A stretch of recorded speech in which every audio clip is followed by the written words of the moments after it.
we are opening the discussion.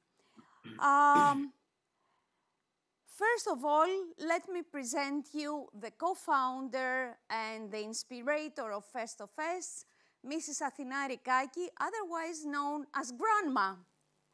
Hello, Grandma. Hello, hello. I am very happy to meet you again. Congratulations, go, well. Thank you, Grandma. Now, please welcome our last webinar's keynote speaker, the Indian-born, New York City raised and inhabitant, citizen of the world, Nusrat Durrani. Nusrat, I met in Thessaloniki very recently, and let me tell you that he's a pioneer in media executive, inspired and leading teams to develop transformative, multi-platform content and branded entertainment for commercial and social impact. Nusrat has been the founder of MTV World, which he general managed and of which he was the senior vice president for 20 years. Welcome, Nusrat, and thanks for accepting our invitation. I'm very happy to be here. Thank you for inviting me. I am in some stage of jet lag. I don't know which one because I've been traveling for a long time. So forgive me if I appear a little confused or something like that. But I'm very happy to be here. Thank you. So we can proceed to your speech.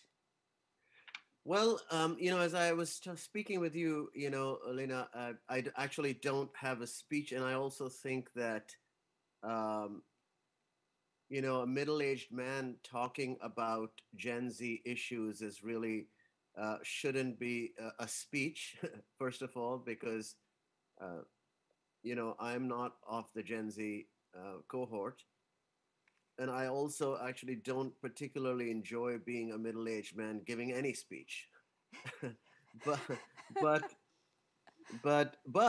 having said that, I'm very inspired by Gen Z, by the Gen Z audience and by the Gen Z cohort. And I am happy to share some of my insights, and hopes and dreams and aspirations with the young audience. One thing I also mentioned to you in Thessaloniki is that a discussion around Gen Z should actually include Gen Z.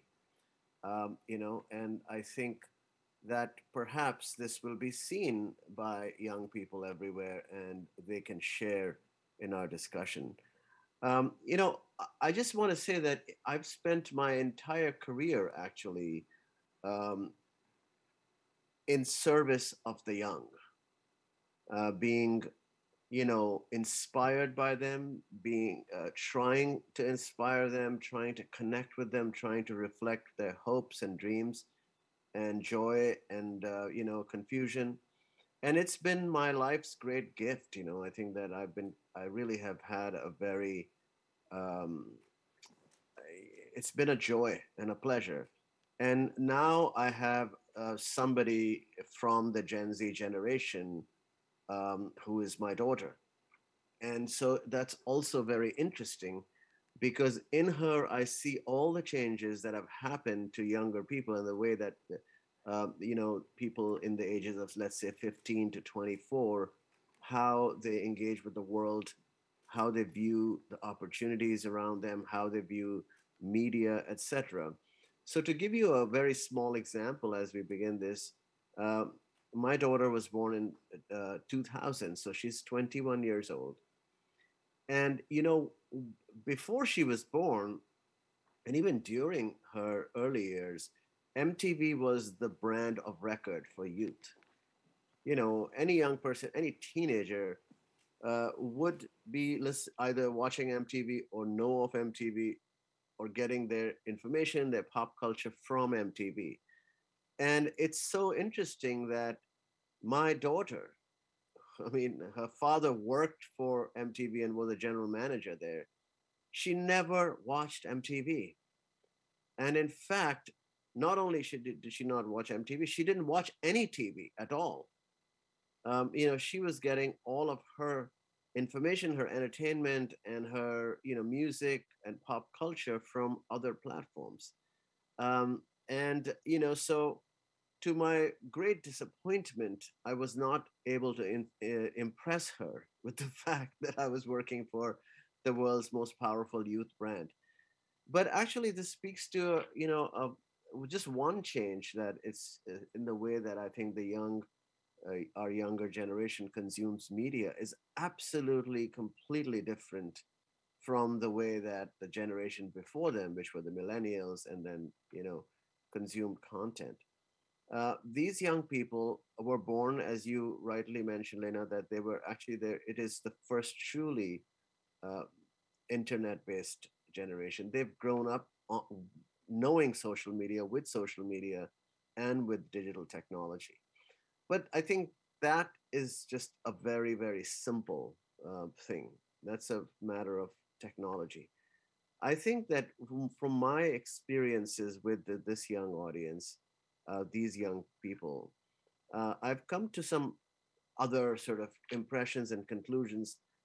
Some of them you can find in research as well. But there are also things I've learned from directly engaging with with folks, with the young people from, like, let's say, the ages of even 10 to 25, 26, whatever. The first thing is that this is a generation, I feel, that um, has inherited a lot of our problems that we have bestowed upon them, primarily climate change, and the degradation of the environment. Um, and I think they're extremely aware of it. Uh, they're painfully aware of it. They're doing something about it, which is a separate issue, but they're aware of it. They're also, uh, young people that have grown up very sensitive to the issues of our time, inequality, racial injustice, things like that, oppression in many parts of the world. And I remember when I was maybe 15 or 16, I didn't have the awareness of what the world is going through as much as people in their from like 15 to 24 have now. And the conversations I have with them about these things are really eye-opening and incredibly inspiring to me. So that's just one thing, that this is a generation that is actually very aware of what is happening in the world and their place in it. The other side of this is that this is an incredibly empowered generation. These aren't kids that are waiting around for adults like us to fix the problems we've created for them. If anything, they're quite disdainful of some of the solutions that we're offering. Take the recent COP 25 or 26 thing that happened against around the environment, the climate change.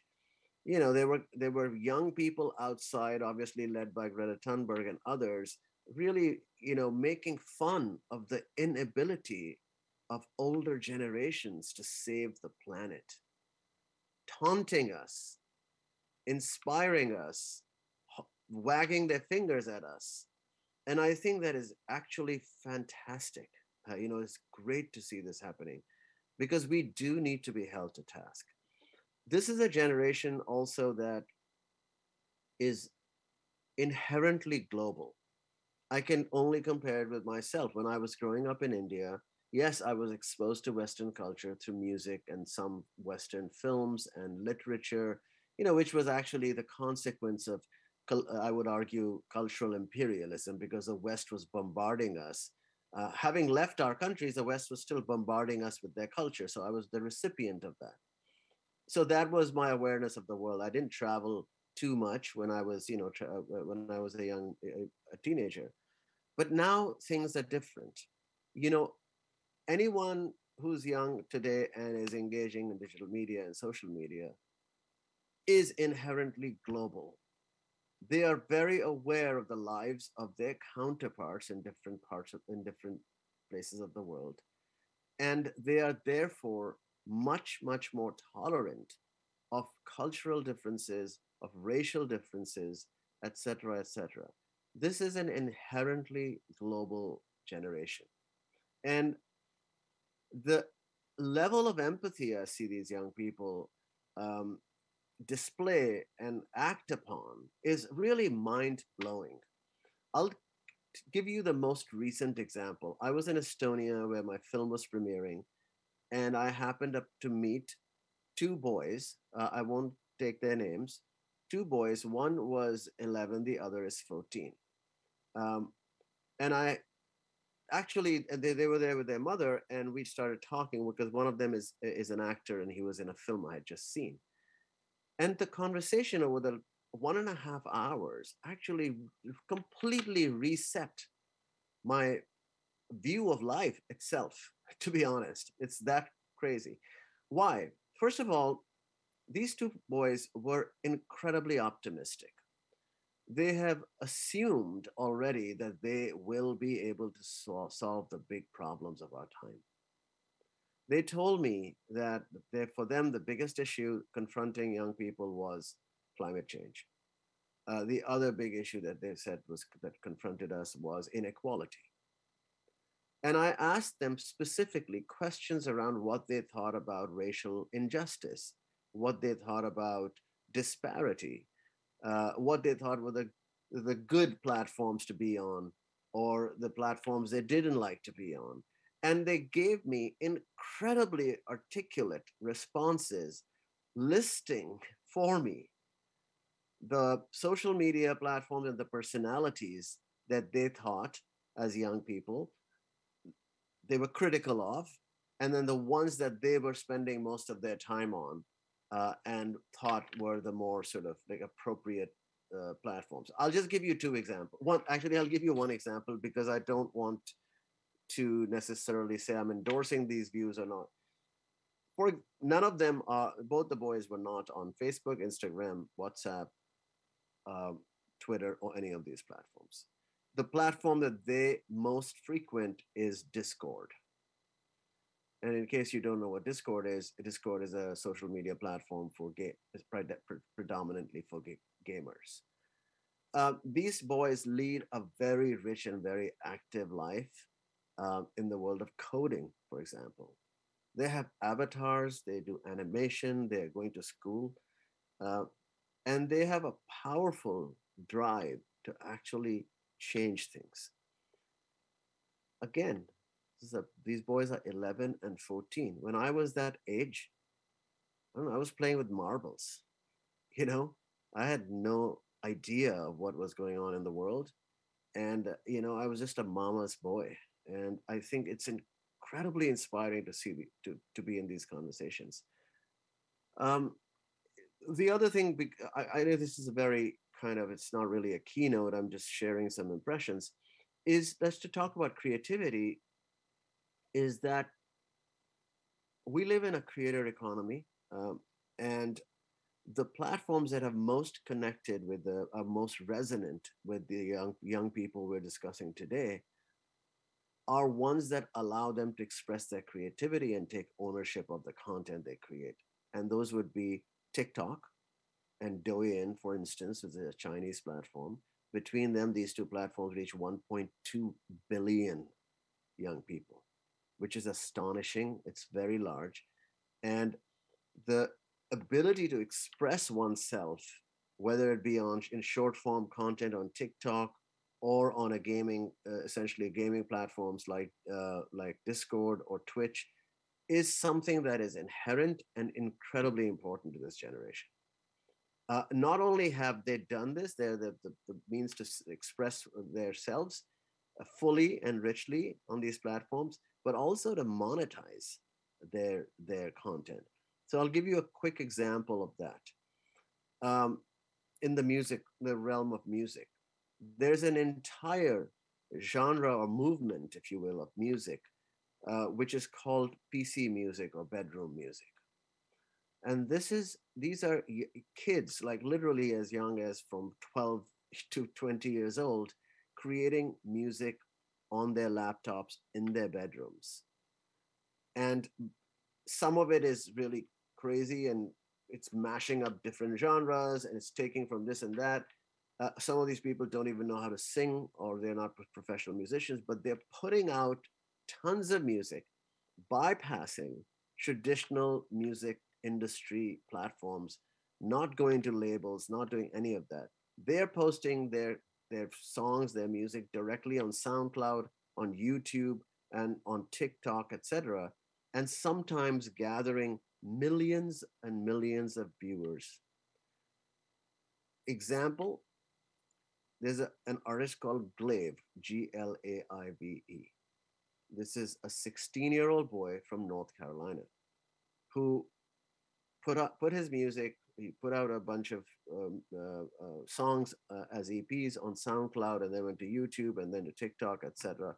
Gained a very large following and now is a sensation because he has just signed a major label record deal. This is a 16-year-old boy. This tells me something about the empowerment I believe that these young people have. And I think it's incredibly inspiring that you are able to hack the system, which would otherwise take years and years and years for you to navigate. And by the time you're done with it, you're already burnt out and disillusioned and disappointed.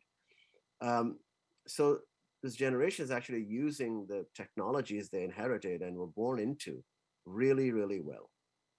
I just want to say one last thing, and then I can answer any questions. And that is that not, I'm so sorry, not every young person is the same.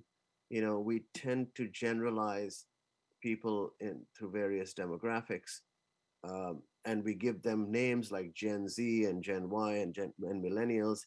And to some extent, this is actually incredibly, I think, odious, because in the end, these are human beings and they all have very different experiences.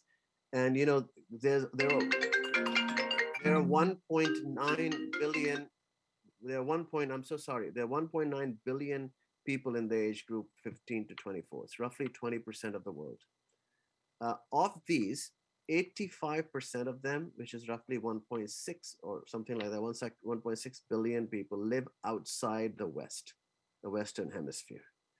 So the lives of those 1.6 billion people that are not in the United States is significantly different, depending on where you are, than their counterparts in the West. And these sort of descriptions that Gen Z, Gen Y, millennial, these are all usually they originate in the West and in America specifically, because we are trying to simplify it all, and these are commercial terms. But we mustn't forget that someone growing up in the youngest continent, which is Africa. Africa, as you know, is the youngest continent. In fact, the median age in Niger, which is a West African country, is 15. It's the youngest country in the world. A 15-year-old growing up in Niger has a significantly different life, significantly different aspirations, joys and sorrows than their counterpart in America. And I think that when we program or create content or talk about even Gen Z and young people from around the world, we tend to sort of paint them in one color. And I think that that is a huge mistake. The Middle East, for instance, one of the biggest issues with young people in the Middle East is unemployment. And almost 35 to 40% of people in the ages of 15 to 35 are unemployed. So yes, we can keep bombarding them with Western style entertainment, but we need to be a little bit more nuanced in the way we actually address these young people in the Middle East. So again, if you go, depending on which continent and country you're talking about, things are different. So while I think it's good to be talking about Gen Z, I think we need to be very mindful that young people in different parts of the world are unique in many, many ways, and we must always be mindful. And with that, I think spent my time. I mean, I don't want to be late to delay somebody else. if you have any questions or comments, I'm here to take them. I hope you found this um, freewheeling um, rant useful. Um, Happy to answer any questions. Nusrat, that was not only revealing, but also thorough, comprehensive, and a very wide viewpoint on Gen Z coming, I guess, from your experience. And I thank you for that. We thank you for these viewpoints and for pointing out the global generation and also bringing up the vast differences between Western culture and other culture of the world. And because I'm an optimistic person, I believe also you share this optimism with me. Maybe the abundance of information through social media maybe will be a factor diminishing this big gap between the different cultures of Gen Zers. And let's keep that in mind. And please, if anyone has questions for or remarks or thoughts you want to share with us and Nusrat, please write on chat and we will make sure that we will get back to you. Thank you so much, and we wish you a great success with your latest movie, An American Prayer. So with this, we go on and meet our next speaker, the Colombian in origin, but New York City living and working, Veronica Wolf, a director of media operations in international social impact at Sesame Workshop. Welcome, Veronica. Thank you for being with us. Thank you. It's a pleasure to be here today. I'm going to pull up my PowerPoint, so just give me 1 minute. Okay.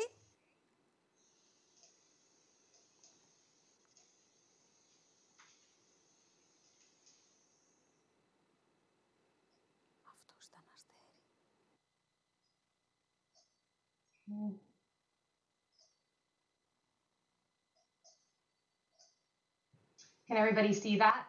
Yes.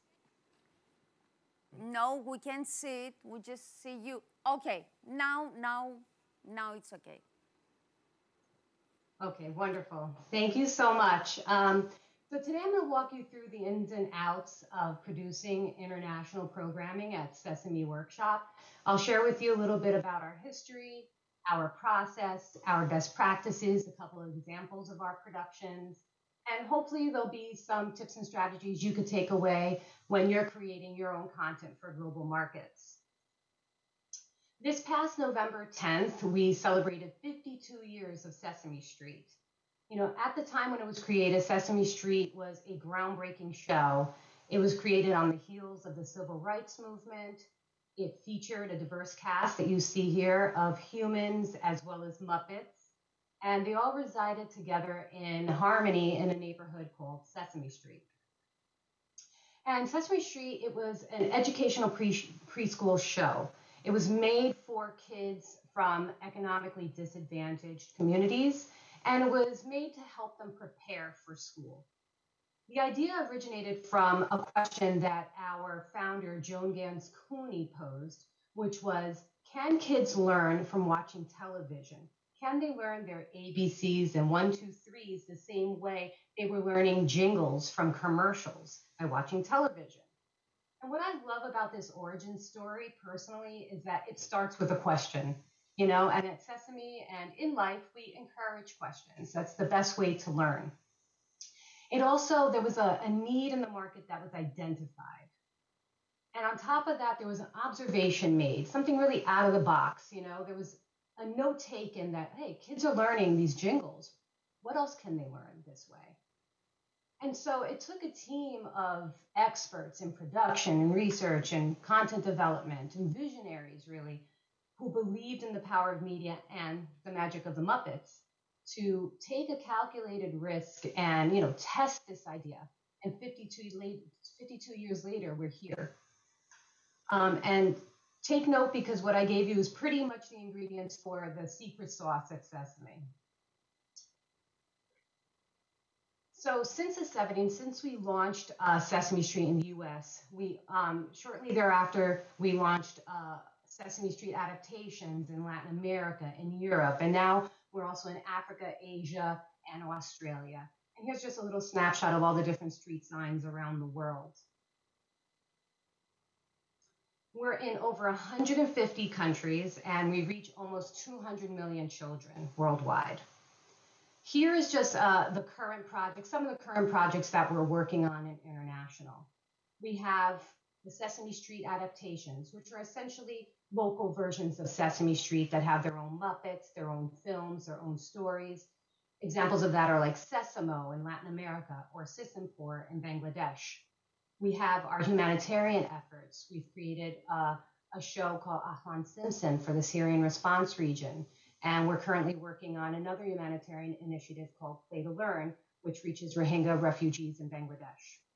And then we have some outreach projects like Wash Up, which is it's an outreach project around global health.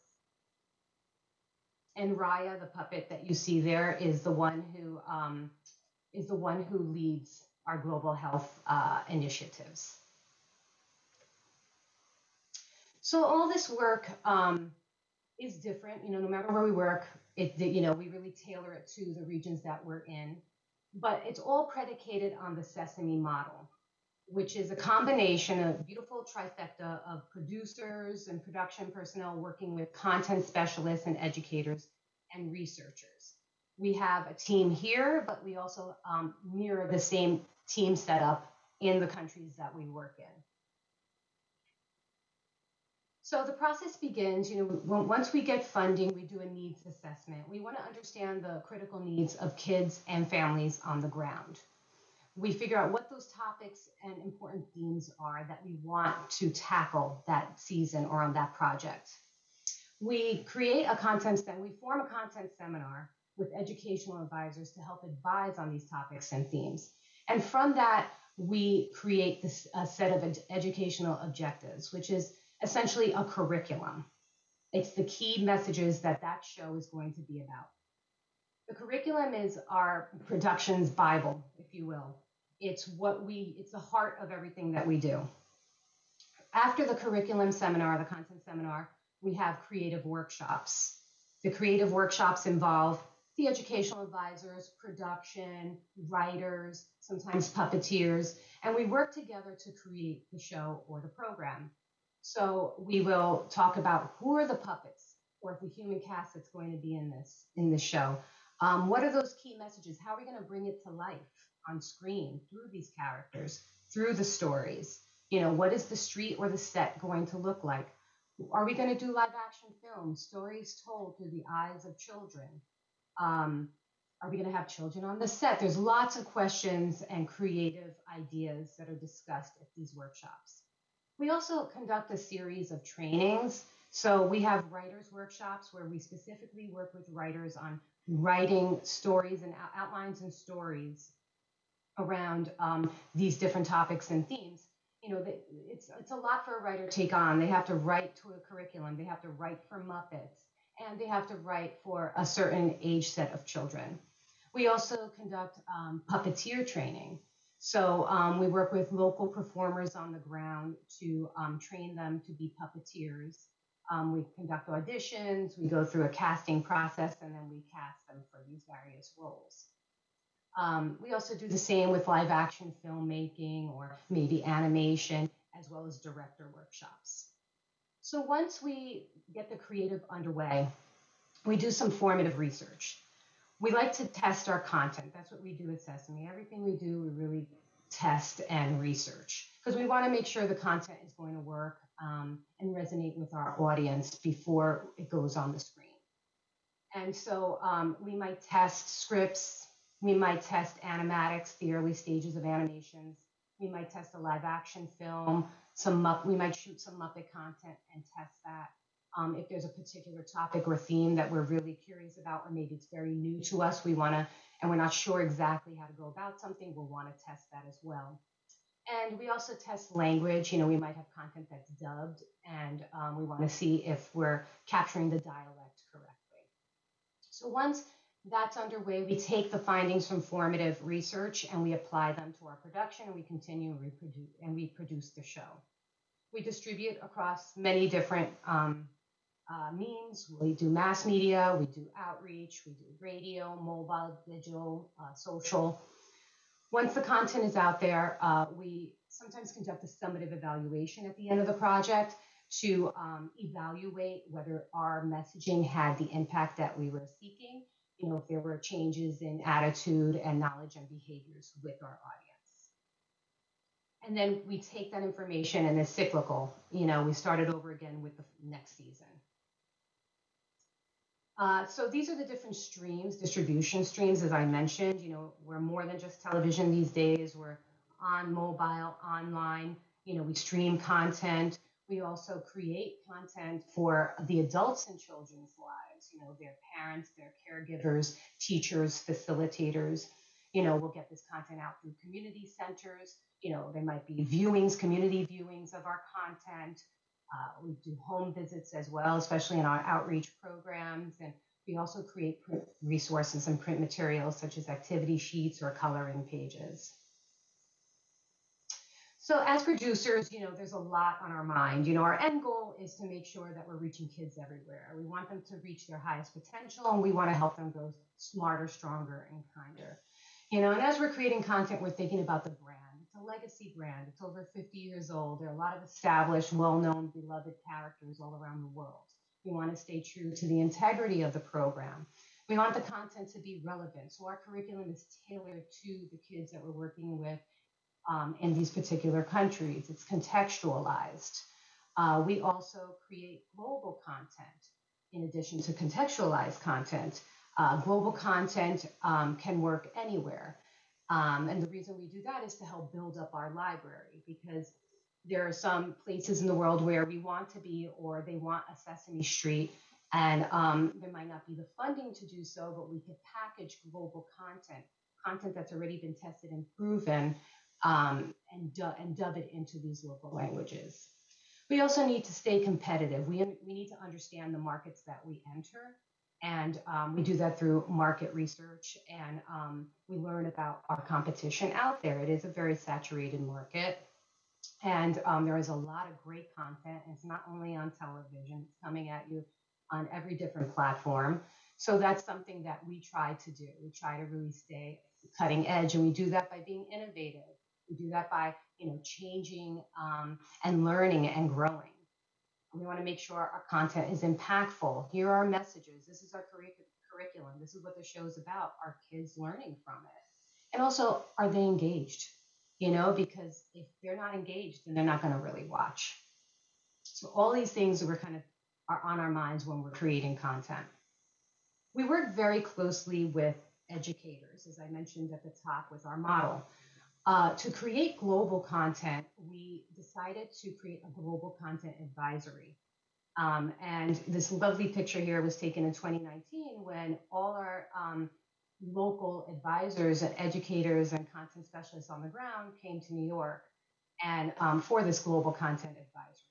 And now we tap into them whenever we're creating global content to make sure it's going to work in these various regions, whether it's India or Nigeria or Israel or the Middle East. So in Latin America as well, we have representation all across the board. We recently, this past summer, created this amazing chart, and it's a chart that's going to keep on iterating and growing. It's we refer to it as our International Considerations Guide. And what it is, it's just a very simple list of topics and themes, and we have tabs for each of the countries. And we had our advisory team here respond to each of these items. So for instance, there's, a grouping of animals. And in that list, you have a list of animals. And one of them, let's say, is cat.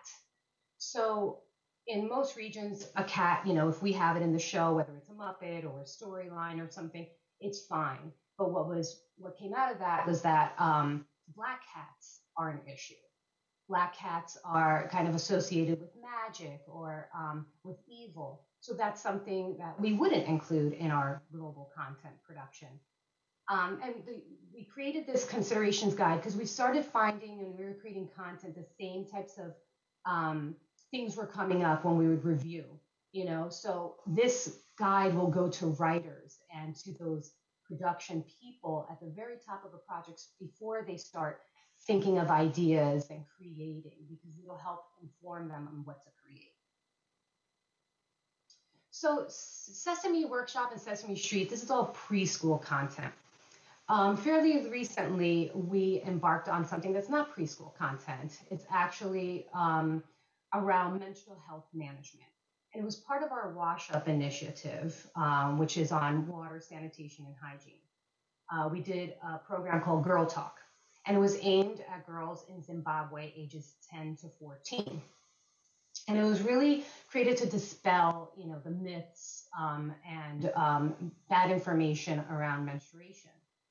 And we just piloted this in 100 schools, and we were aiming to reach 25,000 girls.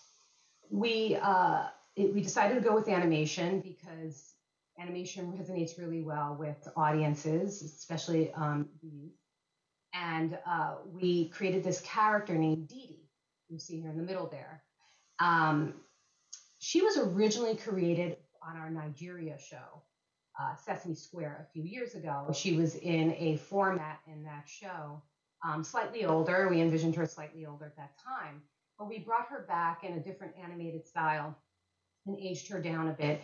And we also created a little bit of lore around her and related her to Raya, who's the global health ambassador of Wash Up. And she was her older sister. She's 14 years old, and she's, you could say, an expert. She's the go-to friend that knows everything about periods. So when we work in various places around the world, we really rely on our local teams. We're not going in saying it has to be this way. We want our local teams to really take ownership. They're the ones that are taking the lead. We're just there kind of supervising and imparting our knowledge on, working on previous projects, and our production sensibilities around puppeteering and writing for kids, etc. When we began this project, we had to start somewhere with designs. It was pretty new for us, except for Dee Dee. We had an idea of what she would look like, but we wanted to create a cast of friends for her. We have Raya there too. We already had that established as well. She's the green little girl there. So we asked our stakeholders and our content specialists on the ground, please send us some images, real life images, kids in school uniform who are, between the ages of 10 and 14, boys and girls. Send us, the landscapes, what does it look like outside their window? What does it look like inside their homes? And from there, we passed this information on. We had discussions, and we shared it with the animators who rendered these designs. From this project, we created 5 3-minute videos. We dubbed the videos into Zimbabwe English and Shona, a local language. We created a training guide, which we shared with facilitators and teachers in schools. We also created activity books and flashcards as supporting material. We also provided materials to make their own pads. And the video was shown through a Pico projector, which is, you see it in the lower right-hand corner there. It's essentially, these little, if you're not familiar with it, it's just a little projector, and you put in like an SD card, or you could plug your phone or a computer to it and show it on a big wall, empty wall, or a projection screen of some sort. We worked with mother support groups. We passed information on to them. We had discussions with them. And we also had girl talk clubs with these girls. Here's an example. It's a cut down version. It's just 1 minute of a 3-minute episode, just to give you an idea of what was discussed.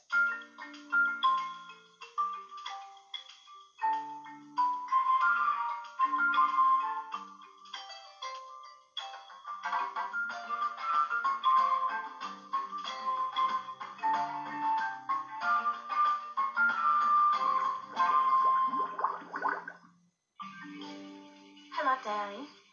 We had our football match today, and our star player almost missed the game.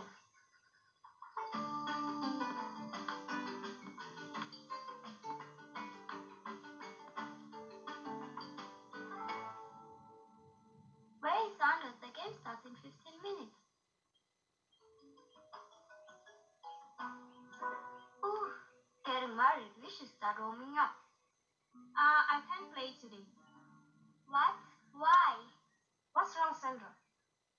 I'm having my period, remember? I can't play football while I'm having my period. Of course you can. It's never stopped me before.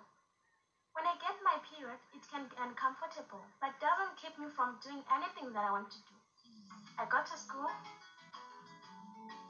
I study, and I go out and play football, just like any other day. What if she gives it to the other players? That can't happen. When you get your period, it is something happening to your body. It doesn't affect anyone else. Well, I do want to play. Your feet definitely wanna play.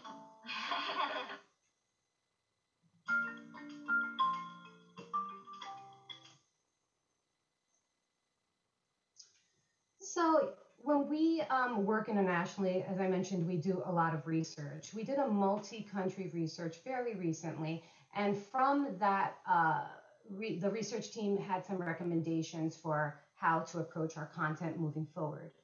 They recommended that we're in a Muppet world at Sesame, but they recommended adding animation or some kind of animated aspect, as you see here in the picture. There's Basma from our Ahwan Simpson show, and she is with the Dabka dancers who are animated there.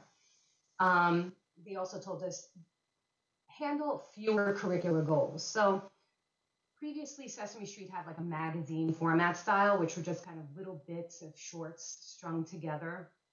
And there were a lot of curricular goals throughout the episode. And we found that it wasn't really sticking as well as we liked with the audience. So now we're really focusing our episodes on fewer goals, as well as fewer characters. Sesame Street here and internationally, our cast of characters, it's so much fun to create Muppets, and we want to see, a plethora of Muppets on screen. But we were finding that kids weren't really connecting with any of them, and their characters needed to be a little bit more distinct. So that was the other thing, really create functioning role for each of these characters that we're going to introduce on screen and keep them few. We also were advised to have a consistent format, a predictable order with our episodes. Kids like to feel really empowered and they want to know what's coming next, and it makes them feel in control. And repetition really helps with engagement. It also helps with learning. On our co-productions, this one is Cacoyannis Sesame, which is our production in South Africa. We started experimenting with narrative through lines. So we created these wraparounds with a set of characters, typically led by Elmo and Zuzu, one of the local characters on the ground. And then in between, we had blocks, or what we call formats, or block formats. And they range about 5 minutes each, and they have a set number of characters that you'll see in each of those little episodes, and they are around a particular theme. One block that we created in South Africa that became a global block, meaning this is something that we can put in our library and use in other productions and dub into different languages. We created something called Playful Problem Solving. It was a 5-minute block, and it featured Basma and Jod. Basma is our little girl Muppet, and Jod is her friend. And they're polar opposites. Basma has a lot of energy, and she's really zippy and doesn't really think before she does, and Jod is quite the opposite. And so these playful problem-solving episodes, they're about task persistence and playful learning. We used that block as well as a few other blocks to create a series called Sesame Street Friends. Some of the other blocks you'll see in the photos here. There's Cookie's Crummy Pictures. There is Monster Foodies with Cookie Monster and Gonger. There's Super Grover 2.0. We had, in the season 1 that we did, we had some shorts that we produced for our COVID response. We also had Abby's Amazing Adventures and Elmo's Wonderful World. We created a predictable structure. We focused on these characters. We created a beautiful new open that showcased Muppet and animation. which is what you see throughout the episode. And we also dubbed this content into initially 5 different languages for the African market: Amharic for Ethiopia, Somali for Somalia, Swahili for Kenya, Hausa and Yoruba for Nigeria. And so when it comes to packaged content like this, taking formats that already exist, a lot of work goes into it. We're working with our content specialists, figuring out the themes across all these different pieces of content, how they're going to work together, how they're going to appear in the episode, whether it's going to work in the markets that we're venturing in. We work with our global advisory team to look at the content we're proposing to use. And then there's the whole dubbing portion, dubbing component of creating the series. We work with a local dubbing house in Africa for these 5 languages. And there were a couple of houses actually that we worked with. And we provide them with character descriptions for each of the characters that are going to be in those episodes. Here's a character description for Elmo. In addition to that, we provide voice intonation information, descriptions. How does the voice sound? We also provide video examples. We have discussions with the dubbing house, the editors, eventually with the voice artists about who these characters are, what they sound like, how they relate to other characters in the episodes, what are the formats about that they're going to appear in. And the scripts, the dubbing houses, they translate the scripts that we provide to them into these languages.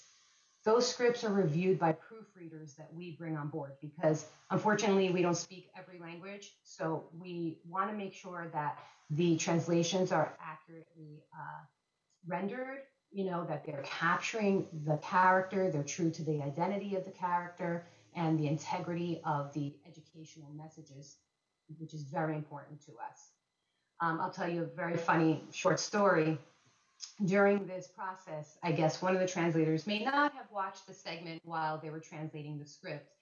And our proofreader had reviewed the script and noticed that there was a line of dialogue about one of the characters who is Chicken. It's a chicken, Muppet. And the character had said, oh, Chicken is so sweet, meaning generous, kind, wonderful. And the translator had actually translated it as chicken is delicious, yummy, as in edible. And we don't eat our Muppets on Sesame Street. So that was something that was a really major red flag for me. And it really just kind of reinforced the importance of why we have proofreaders looking at these scripts. Through this process, we created something new. We decided to create something called the Key Names and Places chart.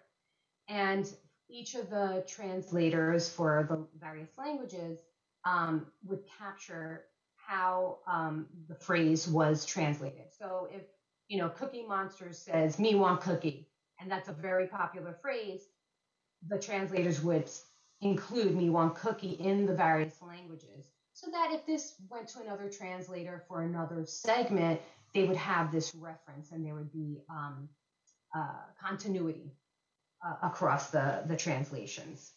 Lots of review happens from script to the actual dubbing.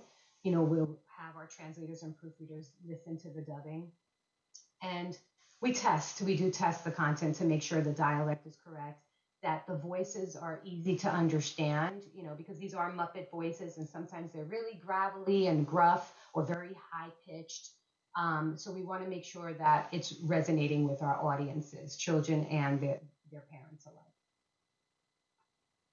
Here's just a very short example of Sesame Street, of a playful problem solving, which appears in Sesame Street Friends in the various languages. Please don't give up now, Basma. We really want to go to space. But this is so frustrating. Mama, ṣùgbọ́n ó máa rí iṣẹ́ tí o bá túbọ̀ gbìyànjú. Òótọ́ ni, a ní láti gbìyànjú sí i. Lákọ̀ọ́kọ́, o ní láti mí sínú gan ni. Shawara mai kyau. Wannan a koda yaushe yana taimaka mana mu kwantar da hankalinmu. Ku yi tare da mu. Ja numfashi. Sannan sai fitar da shi. وعجزت farsamadaas u shaqaysay waxaan diyaar u ahay inaan mar kale isku dayo yaa ma garanaysaa wax fikra عندهم عندها سالم Maukiru Yesu ukiruka chini na mawe yakadondoka.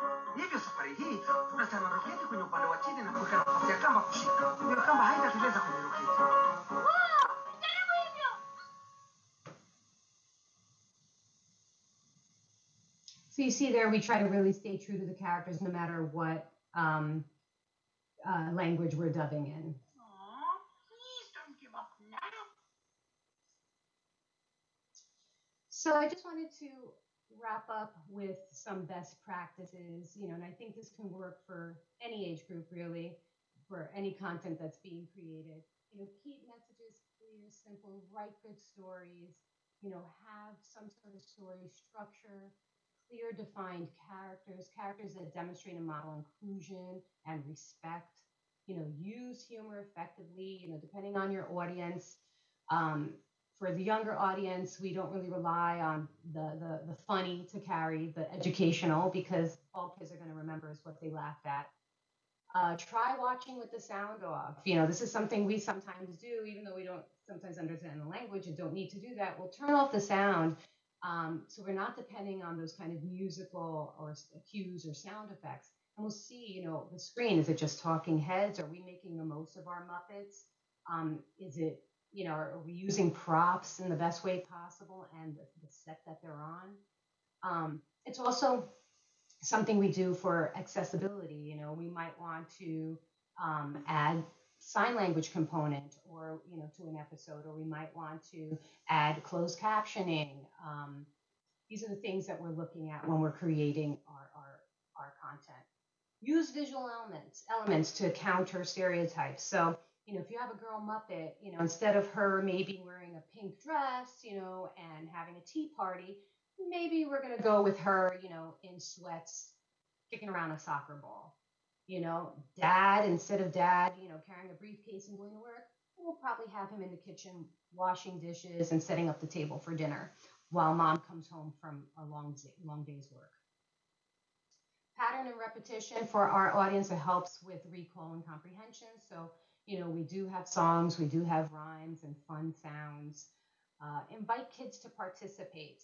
With us, we have kids participating by, calling them in, come in, with looking at camera, we're calling them to come in. And, we might say, oh, clap your hands with me in a song.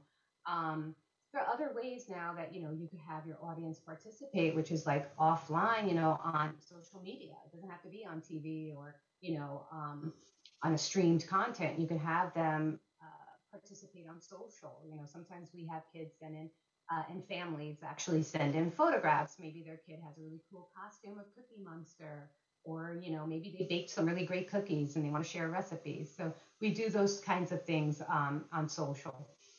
And at the end of the day, don't be afraid to try new things.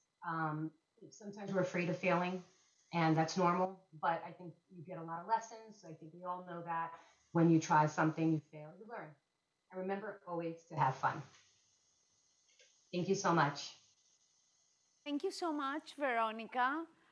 That was a lot of information to digest, and really, the work you're doing is really a blessing.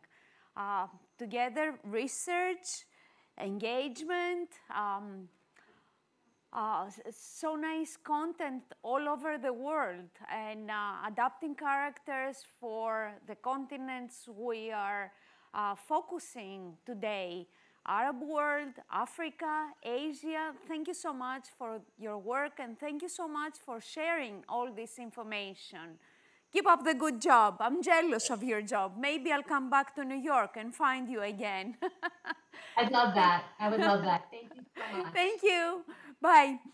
And now, because already in Japan it's 2 o'clock in the morning and Mitsuo has sent us a recorded message, we will go directly to meet Firdos Bulbulia from Africa. Hello, Firdos. Are you here with us? Hi, yes, I am with you. I'm actually sitting in Nigeria. Okay. Hello, everybody. Hello, Firdos. Can we see Firdaus? Okay. Okay, Hello. there you go. I will switch I will switch the video off only because I'm sitting in a hotel room in Nigeria with some other work. How's everybody doing? We are fine, thank you. Good. What about you? How are things I'm good. in Nigeria? Well, things are good. It was quite a quick turnaround. We were invited to attend the South African, well, it's Nigerian South African bilateral commission. So within 24 hours, we were asked to just, get ourselves sorted out to participate in this event. And so I apologize that I'm not in South Africa. And then, of course, you would have heard that the new variant is out. And because South Africa's scientists are so clever, we are now being targeted as if, we brought this variant. So it's been a bit of a busyness for us, I guess.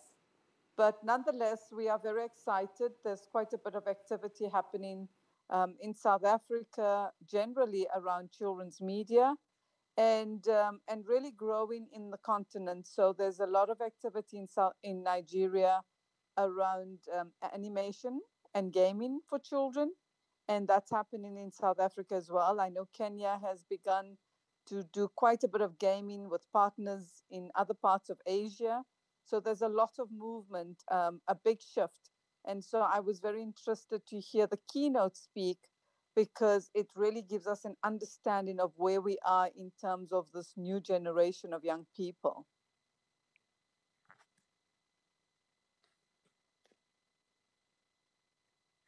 And so I'm not sure if there is anything in particular you want me to share with you.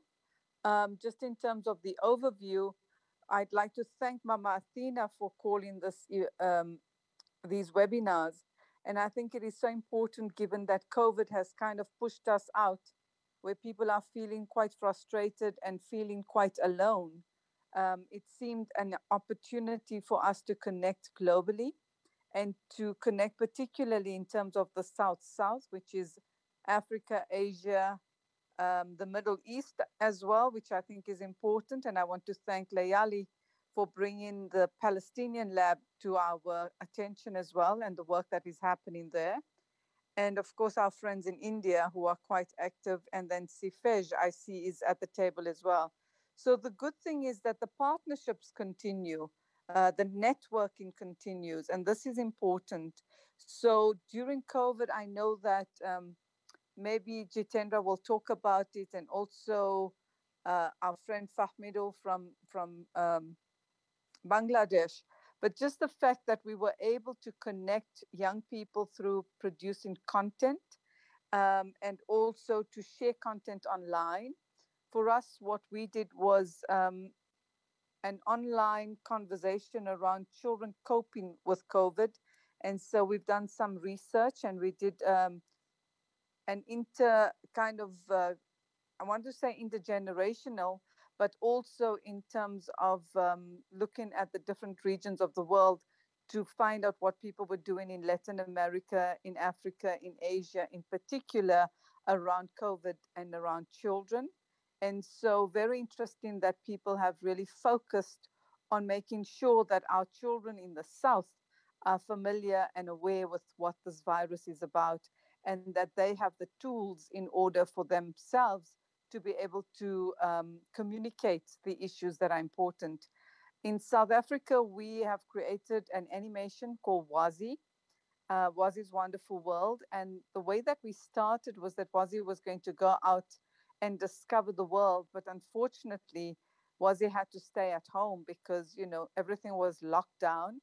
And so we've produced now 30 public service announcements that have gone out on television in South Africa, but we've also given it to partners globally.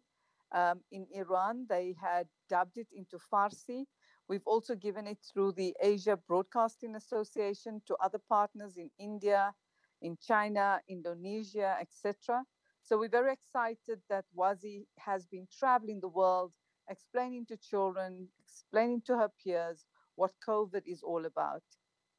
We also spoke to people from Sesame South Africa, so particularly Takalani Sesame, and therefore interesting to see this presentation that just went out on Sesame.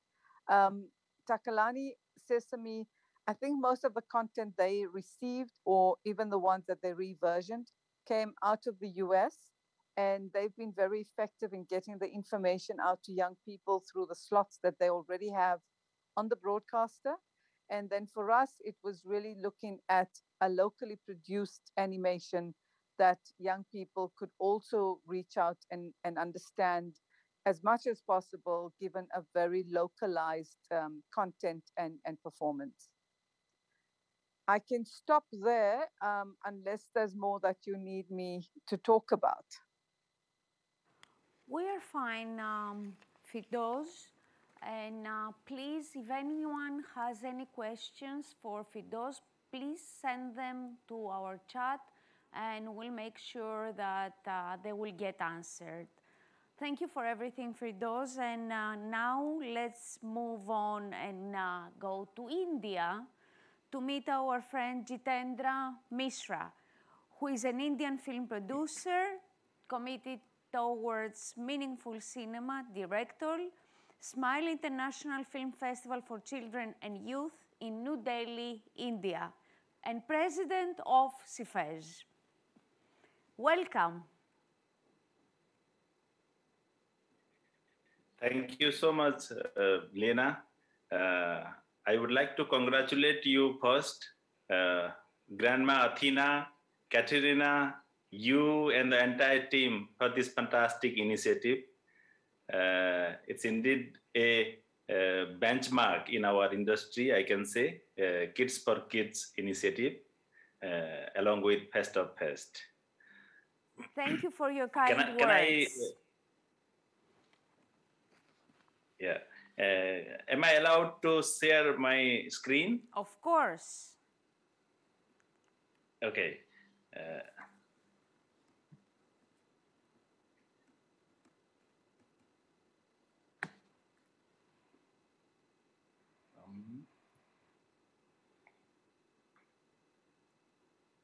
Yes.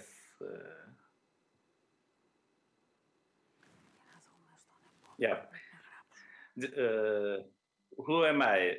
Just give me a broad background about myself. Somebody once asked me, which film school did you go? I said, I didn't go to any film school. I went to films. Basically, I'm a law graduate. I did my master in commerce, but I wanted to do something in the film industry. And we didn't have a television at our place until I was 10. But I wanted to do something in the film industry because I used to go to a video parlor, nearby a video parlor, to watch some films, some Bollywood films. And now, in last 12, 13 years, I have already been associated with more than 100 films in different categories, in different capacities. One thing I always, I strongly believe, film represent more than entertainment. This is the most powerful medium to depict the reality and emulate values. This is the interesting and engaging alternative to stimulate discussion among youth people, young people, youth mass. And this is the medium where we can convey our message. And that's how I started my cinematic journey. A film called I Am Kalam in 2009. Our organization produced this film. And this is a case study for many, including myself. This film is about a boy who works in a roadside motel, comes from a underprivileged community, and he wants to go to school and wants to be like the former president of India. So it's a film about dream, aspiration, confidence, and beliefs. That's how actually my life also changed after this film. I traveled to the world taking this film with the film, and many doors of opportunities opened for me. Gradually, I believed in this strongest medium of audiovisual, and I worked in different areas to develop opportunities for young people who don't have these kind of opportunities, who don't have opportunities or access to audiovisual medium at least. Together with Smile Foundation, we designed a film festival called Smile International Film Festival for children and youth. We call it, this is the biggest celebration of good cinema. We showcase meaningful cinemas to young audiences. Not just we showcase, but we engage them, we entertain them, we educate them, and we empower them through films and film-related activities like different kind of workshops, different kind of panel discussions, different kind of interactive capacity building sessions. It's an annual film festival in New Delhi, and more than 30,000 young audiences take part in this week-long festival. After that, we take it to other parts of the country. It becomes a traveling film festival, and almost more than 500,000 children get access to cinema, good world cinema through this initiative. So this is a kind of extravagant festival. This is a kind of celebration that is free of cost. No tickets are charged. Even we provide transportation, and in many places we provide food to the children so that they get a cinematic experience. They won't just have access to cinema, watch cinema, but they learn so many things, and they get a kind of exposure to the other side. And the most interesting part, we invite both kind of children, privileged children and underprivileged children. So under one roof, they sit together, they interact with each other, they watch cinema, they exchange ideas.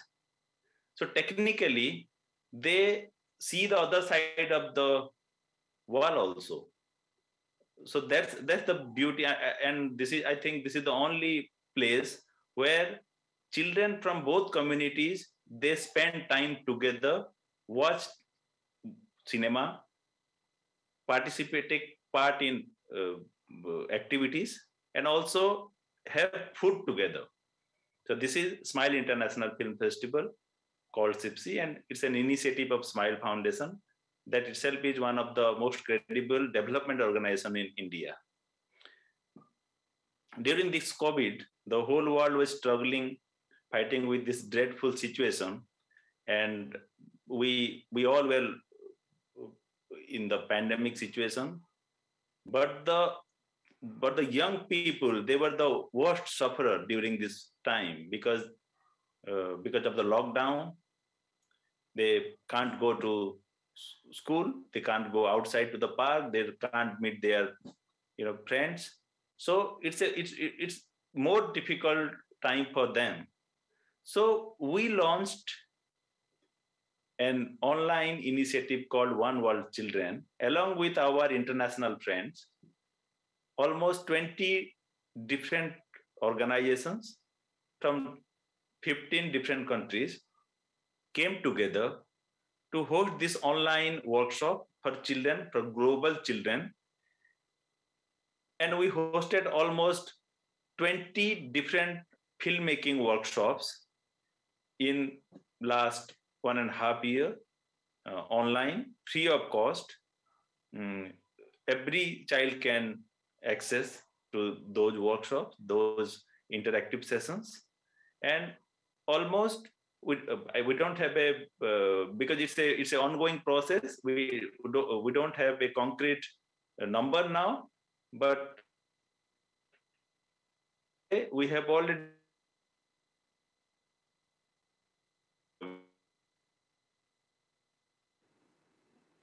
initiative. One was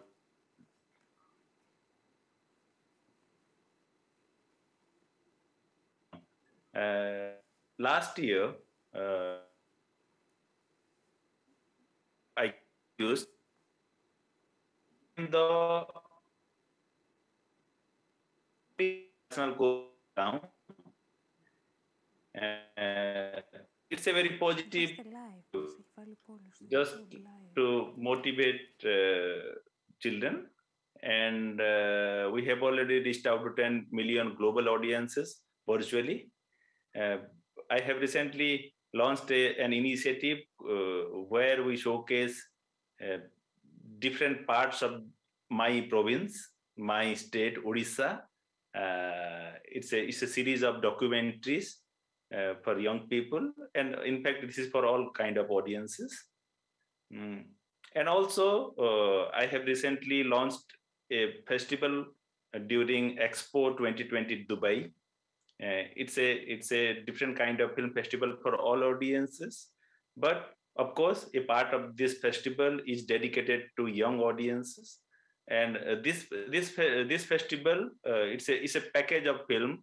It will travel to different parts of the globe, different countries in coming days. So these are the different kind of activities I have been associated with.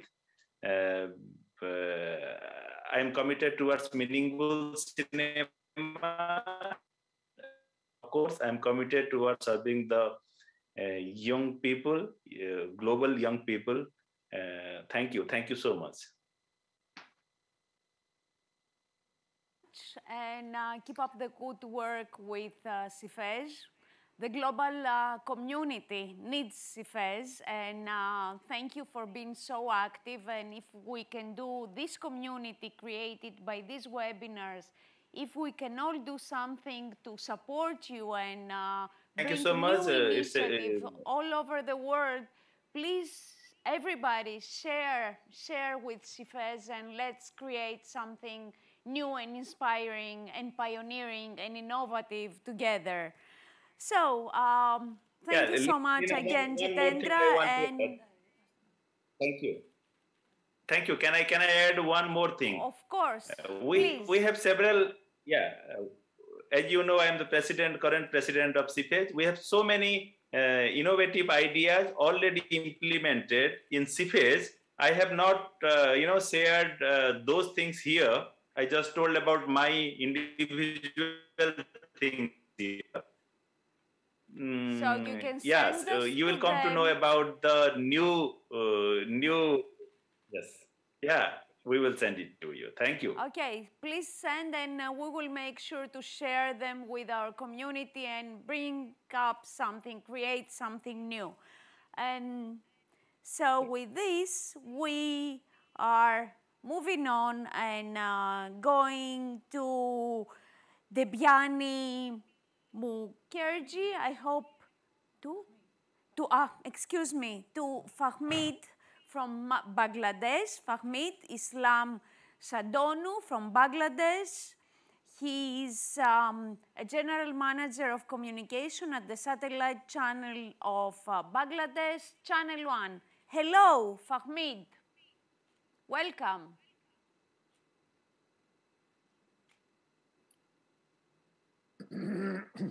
Hello, everyone. Good evening from Bangladesh. Can you hear me? Yes, of course we can hear you. Assalamu alaikum. Salam alaikum. So, how are you?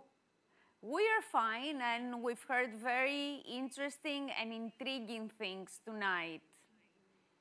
Yeah. Yeah, definitely.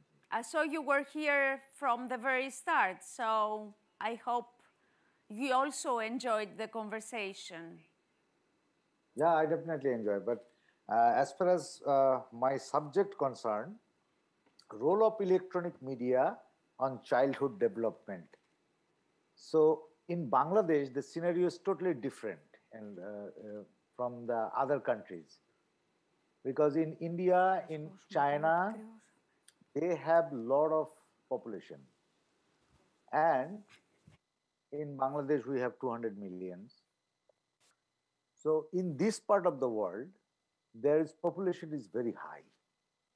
So what I want to say is, if you say that this is a popular TV show, and we really disagree with that, because most of the people, half of the world, is not watching the show, how can you say that this is the most popular show? It's a very controversial thing.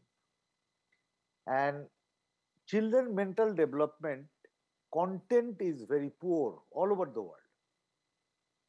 So in Bangladesh, we have lack of nutrition, lack of language, English language understanding is not up to the mark. Education is now 47% only.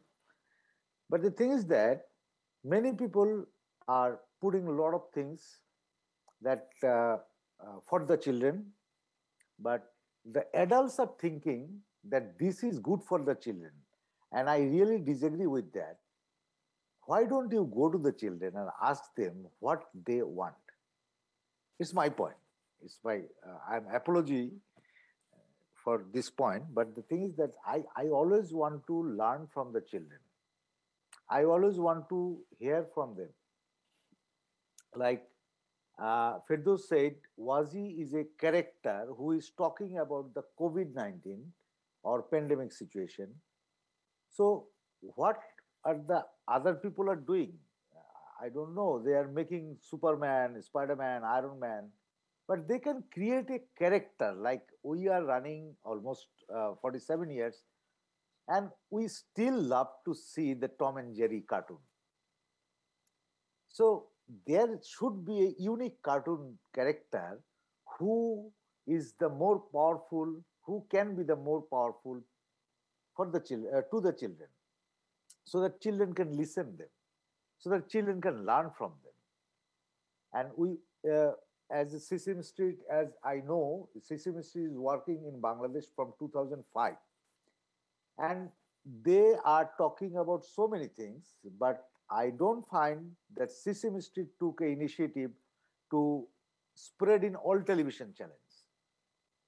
As I know, they broadcasted in BTV, in state television, but you know that we have another 30 television channels in Bangladesh, those who are satellite television. Though people are talking about that everything is converting to the digital era, but still there is another 10 to 15 years we will go through that children will watch television. And we need something good things in television. Like children should learn from the television, children should learn from morals, ethics, presentation, skill development, and many things can learn from the television. And we are not providing, me myself is also responsible for that, because the Bangladeshi market is not sponsoring children content. So television people are very much in challenge that they don't get any sponsorship for the children content. So the people who are making the children content, they are making it by their own. Very poor two or one or two things. There is example, but we have a children television named Duronto, but they are not up to the mark because first time they came last 3 years back. But the thing is that they are providing the cartoons and all these things is totally different. Like I don't found that they can segmented the children area like 0 to 6, 7 to 11, or 11 to 15, or 15 to 18, whatever the segmented is. But they are not showing in that way. So it's for children. So in 18 years old or a 12 years old children has different mindset. As our first guest was talking, Nusrat Durani, he was talking about the children that they are very much optimistic. I am really agree with that. They are very much optimistic. So we want to provide them, we should provide them something new, not rushing, not killing people. Spider-Man or the other idol people, the idol films or idol characters are for the USA or for the Western countries. But in this subcontinent, in Bangladesh, in India, in Nepal, and in Pakistan, in Bhutan, so they are also looking for a good character, not like that, because this kind of children uh, are not very fast. They are not very smart as well. Very there is a examples, but in general, I am talking in general. So in Nepal, they are very shy. They are very cool. Uh, in Bhutan is like that. So in Pakistan, they are growing now. In India, there is a huge needed content. I think as I saw Jitendra's film, My Name is Kalam, it was fantastic. I simply loved that film. And these kind of films, we should produce more. We all talk about the children like we are making the product for the children, but we are not giving the proper guidance to the children in the school. We are waiting to learn the school, learn animations or skill development or any other thing, but we don't get the support from the other people. Like we are selling chocolates, cookies, and all these children food products, but we don't want to give money for the good content for the children development in television.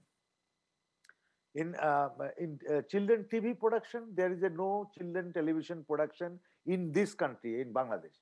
I am the only pioneer who have been working for these children workshops, children and media, and all these things. And I have been traveling all over the world last 15 years, and I saw so many children productions, so many organizers, so many people, but everybody is really focusing on their own business. They are not thinking about the children's development. They thought children can learn. They thought children can produce. They thought children can write. They thought children will like this program. But they don't go to children and they don't go and ask them what kind of books they want, what kind of structure, animations they want, what kind of things they want. Like Firdaus did a good job, I think, that Wazi is a character. She has created this character. This character is talking about the current situation. Why don't we create any character who can talk about the global warming? And children will listen from them, and children will get it from them. Uh, in nowadays, our lifestyle become very much digitalized. Like whenever children crying, we are giving them a mobile phone or tab or something like that, or turn on the television and showing them a cartoon and tell them that you watch this, I will do my work. But the thing is that is children are really ready for the next generation? Will you really find out anyone in the world that who can lead our 2030, eh, when will be 2030? So I am focusing children leadership. I want to focus on children skill development. I want to focus on children product in online. There should be apps for the children where children can learn fun. They can sing like as uh, Nusrat was mentioning about the Discord and other uh, other platforms. So I think there should be a common platform where we can go, where our children can go.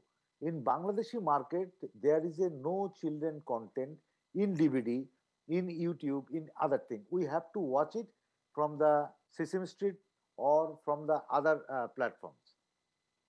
But there can be a unique platform for the children 0 to 6, for the children or for the mothers, the first mothers as well. When she got pregnant, the first day, from the first day, we need to develop her, give her some content, give her some learning, give her some know-how, and so many things, so that it will impact to the children after children comes to world. And they are watching that we are fighting, we are uh, we are making noise, we are we are destroying everything. So we can I want to appeal to everyone. Can we give them something good, not the rushing, not the fighting, not the killing people, not the destroying the city. So I don't know what they are thinking that they are making this kind of thing. Why don't they make frozen many more? Why don't they make something different for the children development? And it can be Avatar, it can be Frozen, it can be some other thing. This is good for the children. Children will learn, children will dream, they will make it big thing. Yesterday I was interviewing a children who was about 12 years or 12 years something, and he was telling me that my hobby and my ambition is I want to make a TV. I want to make a company like Google or Microsoft. I mean, what do you do? Hey, I'm reading in class 7. So, being a class 7 standard student in Bangladesh, there is a not very good internet facilities. There is not good structure for the children where children can go and learn. No good institution as well. But they are dreaming like they want to make a company like a Microsoft, Google. So this is the children what we want. The children will learn. They will move forward. They will not thinking about the porn they they are going to watch. In Bangladesh, the statistics is very bad. I don't want to mention that, but the thing is that the girl, young teenager girl, they don't watch porn alone. They watch porn with another 5 or 6 girls. So rating is very high. 62% teenagers are watching porn. So everything is we need good intention. We have to be very honest about the children to give them something.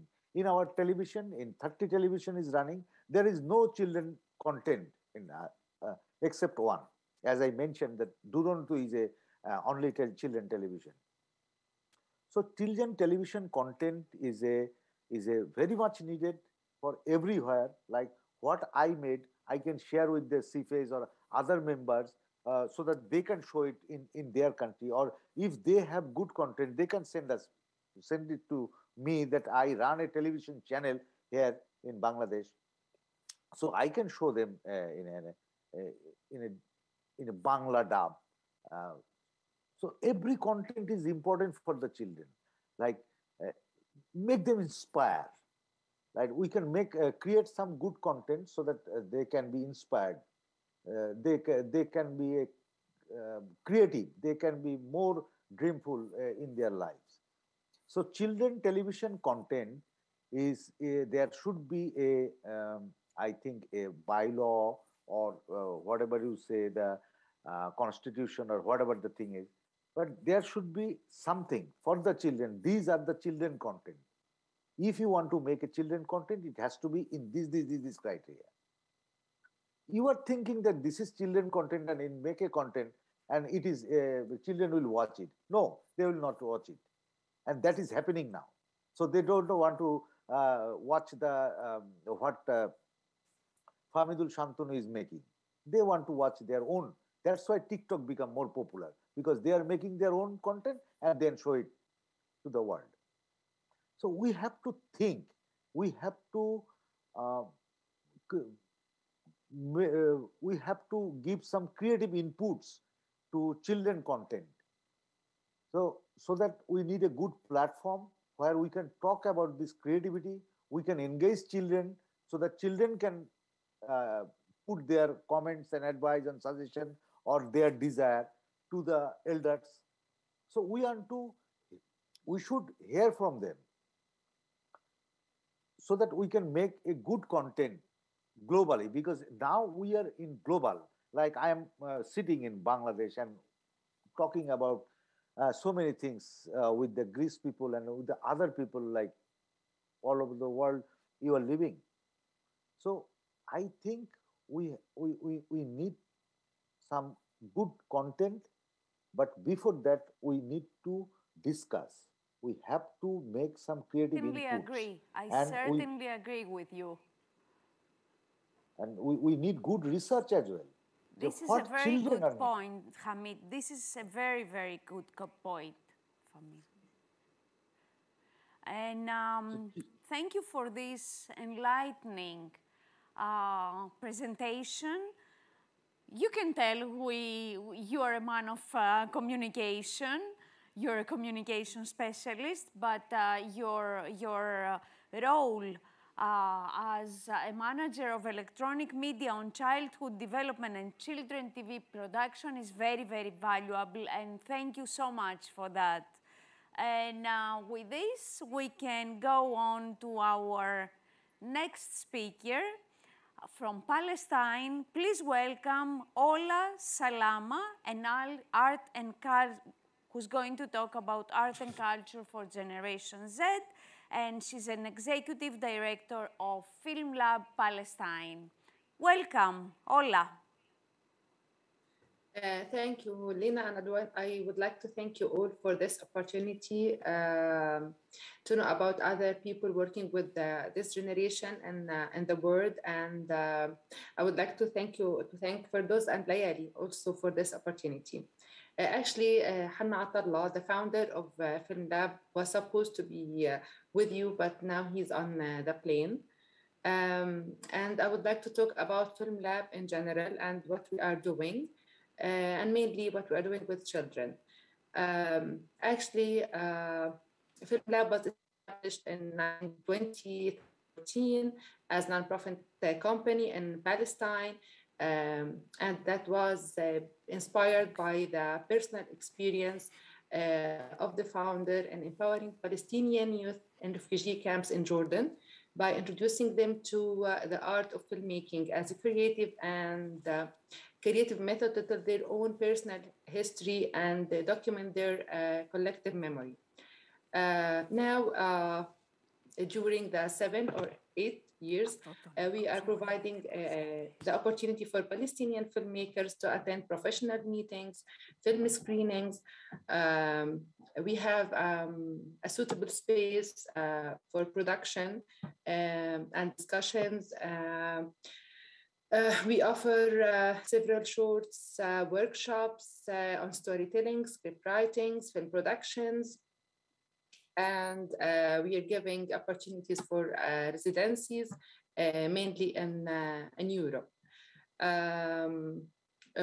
We are working also on building a viable cinema-going culture by organizing our annual festival, Palestine Cinema Days Festival, mainly in October.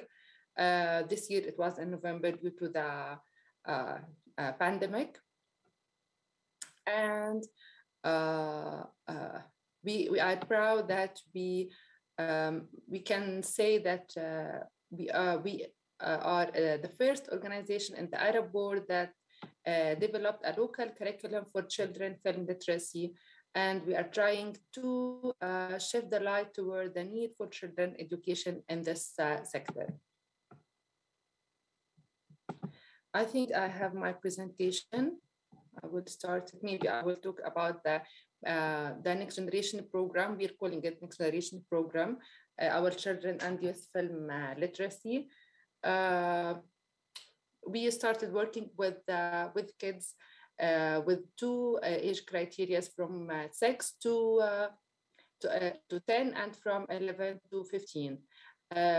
We're working on promoting cinema culture, increasing film literacy by exposing these kids to high quality movies and films beyond the commercial styles that are available on TV or other platforms.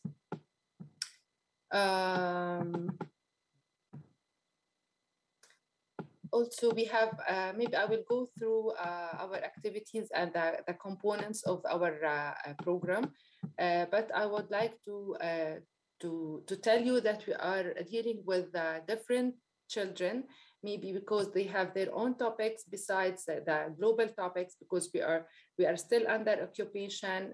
We're facing war from time to time. There is fragmentation, and maybe the Palestinian children and youth are really busy with their narratives besides the environment and besides the other issue, besides gender equality and all other issues. Maybe talking about the fragmentation, we can say it's not easy because we are a very small country, but there is a high, maybe it differs from city to city, that the topics that children are busy with, or maybe if we are talking about Gaza Strip, the children are busy with the war, the siege, and the lack of electricity and other things. Maybe in Jerusalem, they are facing the fear of forced eviction from time to time. Area C, they have no basic needs. So we are working with the generation, with the global, they are exposed, and they have their own issues. So it's not easy to work with them. And more than 20% of the Palestinian households, they don't have internet. I will now go to our work. 1 minute, please, to share my screen.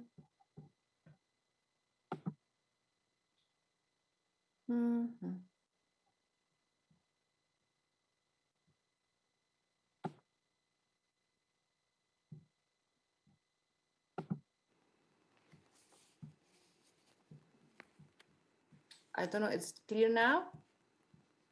Not yet. Okay. 1 minute, please. Yes. Okay, I have a lot of things.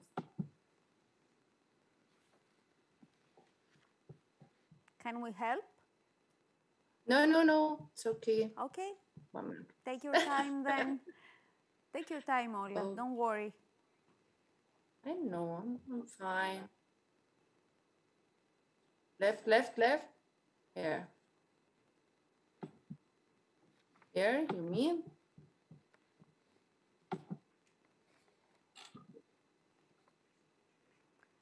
I know, I have the Zoom, it's covering everything. Here. I just reached. 1 minute, please. Okay, there you go. Okay, I'm gonna go and talking about the components. About our program components, it's we are doing screenings and dialogue sessions with the kids. It targets that two age criteria. Participants have the opportunity to express their personal opinion, reactions about the film and their ideas. We have dialogues with the children. This dialogue, can you see me? Can you see the screen? Your camera is closed because you're sharing your screen, but if you want to open it. No, I think for the internet, I maybe want to keep it, not to open it now. Okay, but okay. We can see your presentation though, which is the important thing. That's okay. That's okay. And besides the film screenings, we have the filmmaking workshops, and it targets the age criteria from 10 to 15. We're offering children tools to increase their film literacy through dialogue sessions. Our filmmaking workshop, it helps them to understand the film world through exploring and experiencing the filmmaking process by teaching them how to create and tell their own story. We're using iPads and smart devices.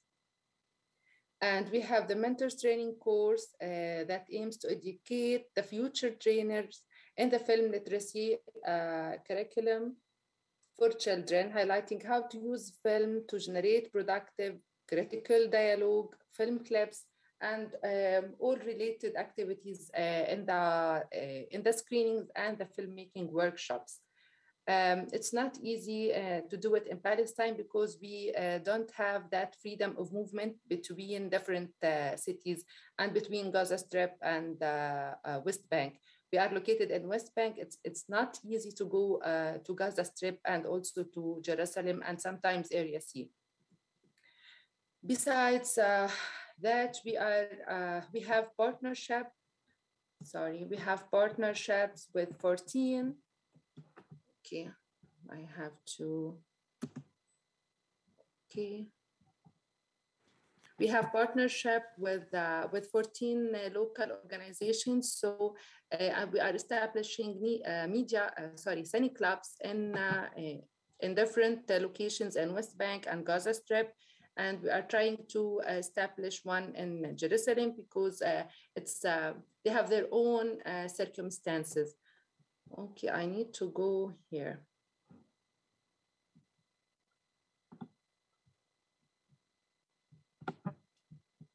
It's not easy. So now we have 2 cine clubs and we now establishing the third one in Rafah.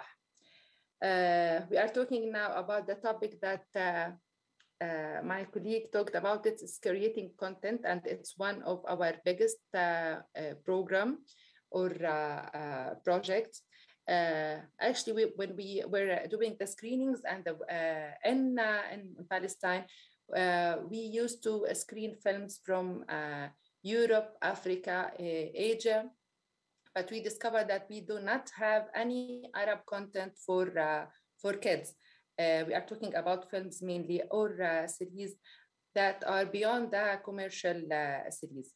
So we created the Songbird Stories, and it was created in 2020. It's an intensive workshop to develop scripts through the workshop. And at the end of the workshop, we award 2 jury actually award 2 projects to produce films for kids. In 2021, we said that we need to open it up for the Arab region and to bring the topic in the Arab region. And it came the Songbird Stories in collaboration with regional partners, mainly in Egypt. And it was good to do it in Egypt through El Guna Film Festival, which ensured that the project received its regional recognition and attention. And we're really happy that we are doing this because we need to an Arab content. We are talking mainly about films for the Arab children and youth. Also, we have the Talent Campus. The Talent Campus, it targets the age criteria too. We are talking about 10 to 12 days, intensive days, where the youth experience the cinema process and how to create the film. They use the cinema equipment, and they learn basic skills of script writing, editing, producing films. And by the end of the Talent Campus, they create their own films. And by the way, we screened them in the Palestine Cinema Days Festival, and it received high attention from people because it's created by Palestinian youth. Maybe we need to talk about the pandemic. And okay, this is the one of the screenings in Palestine during Palestine Cinema Days, where we bring the children and youth from the schools by buses from different cities. And sometimes we do, most of the time, we do screenings in the different cities because, as I told you, that there is no freedom of movement. And talking about Palestine Cinema Days Festival, as we know, all the time the festival is conducted in one city, but in Palestine we do the festival in 6 or 7 cities at the same time, due to the same reasons, as people cannot go to Jerusalem or go to Gaza. People from Gaza cannot come to attend the festival. So we, Palestine Cinema Days 2021, we have 14 venues in 7 cities at the same time. So it's not easy to do it, but we have to do it because we don't have any other choice due to the political situation. I think we need to, and to do, we need to work a lot. We are developing a partnership with the Palestinian Ministry of Education just to make the film and media literacy in schools, and we are aiming to train the teachers just to do the same, our program, the screenings, the filmmaking workshops with the kids, with the children and the youth. Besides, at the same time, we are working with UNRWA. We started in small village in Palestine. We worked with UNRWA and the schools there. And now we're trying to sign an MOU with the UNRWA to do the same as we signed with the Palestinian Ministry of Education. Besides that, we have the 14 community organizations that are doing regular screenings and filmmaking workshops. As I told you before, we train the mentors from different community organizations just to run the program in different cities. Okay, this is now Palestine. You can see the fragmentation, and you can see that it's not easy to move from West Bank and Gaza Strip, but this shows that we are located in different cities. The blue area where we have our own the community centers, and we can run our program there. Okay, as I know, it was not easy to deal with the pandemic, as we are working with people, and all our activities based on people gathering. So we need to cope with that. During 2020, we created the program, our small project. It's called Chronicles of Corona. Chronicles of Corona, where 6 short films were produced. Actually, it came as a reaction on the physical daily lives due to the COVID. We adjusted the filmmaking workshop, and we went online with our kids, which were in the screenings and the workshop and the talent campus. So they actually took the curriculum, and under this title, 7 children offer insight into their lives.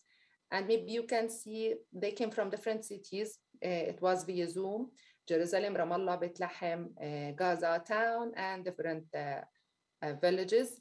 I would love to share with you now through here the links of the films, because I think we can say it's produced. It was produced by kids. Everything was done at home by their own iPhones and different devices. And maybe I'm proud with this production, because we can say we have equality. Children produced the content with equality, and it received a lot of attention. Even UNICEF has promoted the films through different platforms. Actually, and then we created Waqtuna. Due to also the COVID and the restrictions, where we could not go to children and doing the screenings and the workshops, and people went online all the time. They use TikTok, YouTube, different platforms. But I think actually I'm a mother of 2 teenagers, so it was obvious for me that they are having very bad content all the time. But it was, I think, time that all of us, we did not do anything at the beginning. Actually, me, myself, I couldn't even watch one good film during the pandemic because I think it was not easy for us to everything how it changed. So as a mother, I think that the people, all the people, they needed وقتنا. I will share with you وقتنا. 1 minute, please.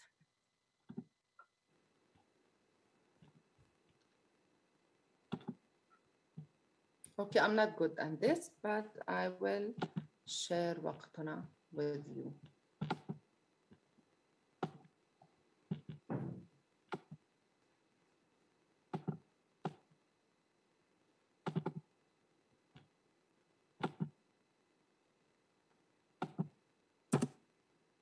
Okay.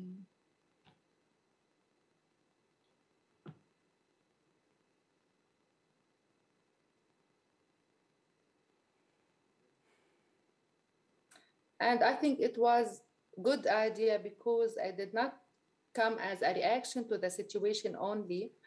Maybe it answers the problem in a short time and offers a possibility to grow beyond the current restrictions between different cities.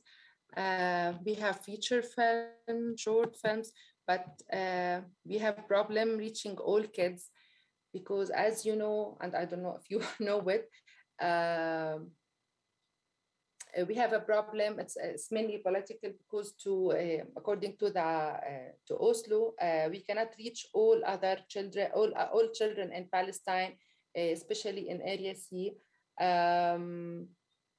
because it's geo-blocked. So the screening rights are limited to Palestinian Authority IP addresses. So وقتنا is accessible through Palestinian telecommunication network, but the infrastructure in Palestine is still under restriction. So some Palestinians depend on Israeli telecom companies, like Palestinians living in Area C and Jerusalem. So they cannot watch these films.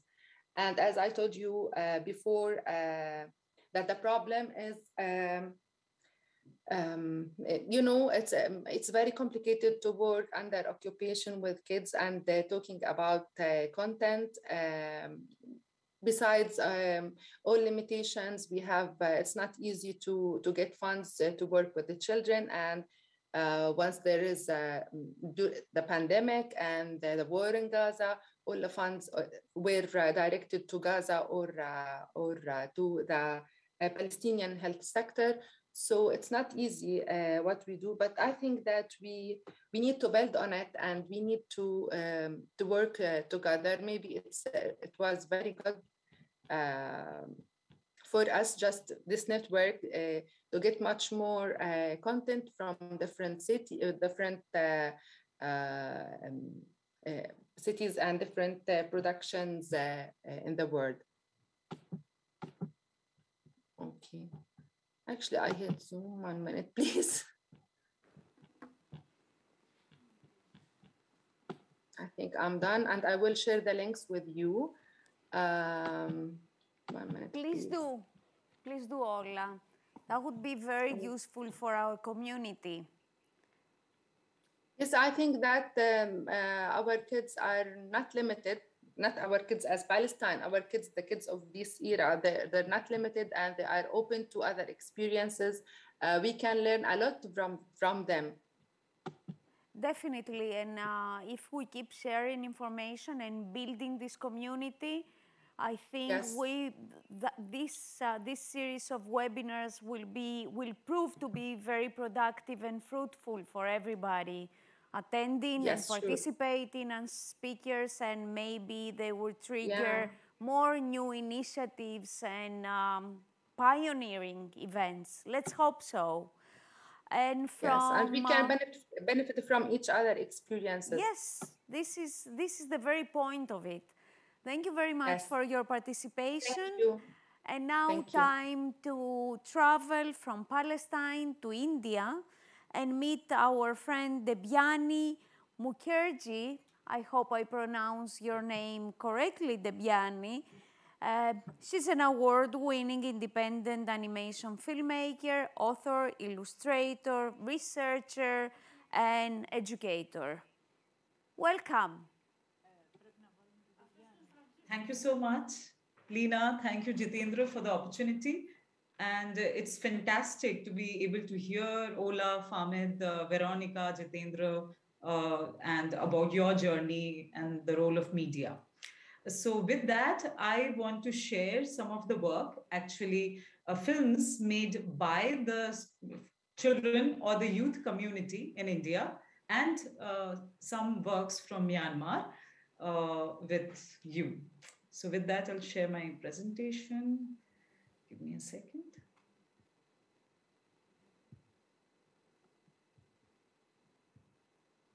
Is it visible? Not yet. Yes, now it is visible, at least in a computer I have next to me.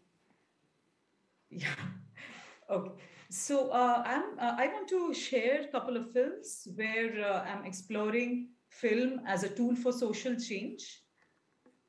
And so I'll tell you a little bit about the organization. I'm the co-founder of an organization called BOL, where we aim to travel to various indigenous communities, rural places in India, and encourage the children and the youth there to share their own stories through the media of film. So I guess Famid was also mentioning the children in the present time coming from different parts of the world, coming from different economic backgrounds, interact with media in their own way. So I'll briefly take you through the stories, how we started around 10 years back. So this is a film made by the children of a community where most of the children were out of school children. And so we started with more like these workshops of child reporters. And we used to travel and stay in a very in collaboration with the local NGOs in these rural isolated villages where we started organizing these workshops as modules. So the first round would be, they would be like child reporters going around collecting stories, either social issues that kind of hurt them or caught their attention, or collect stories from their grandmothers.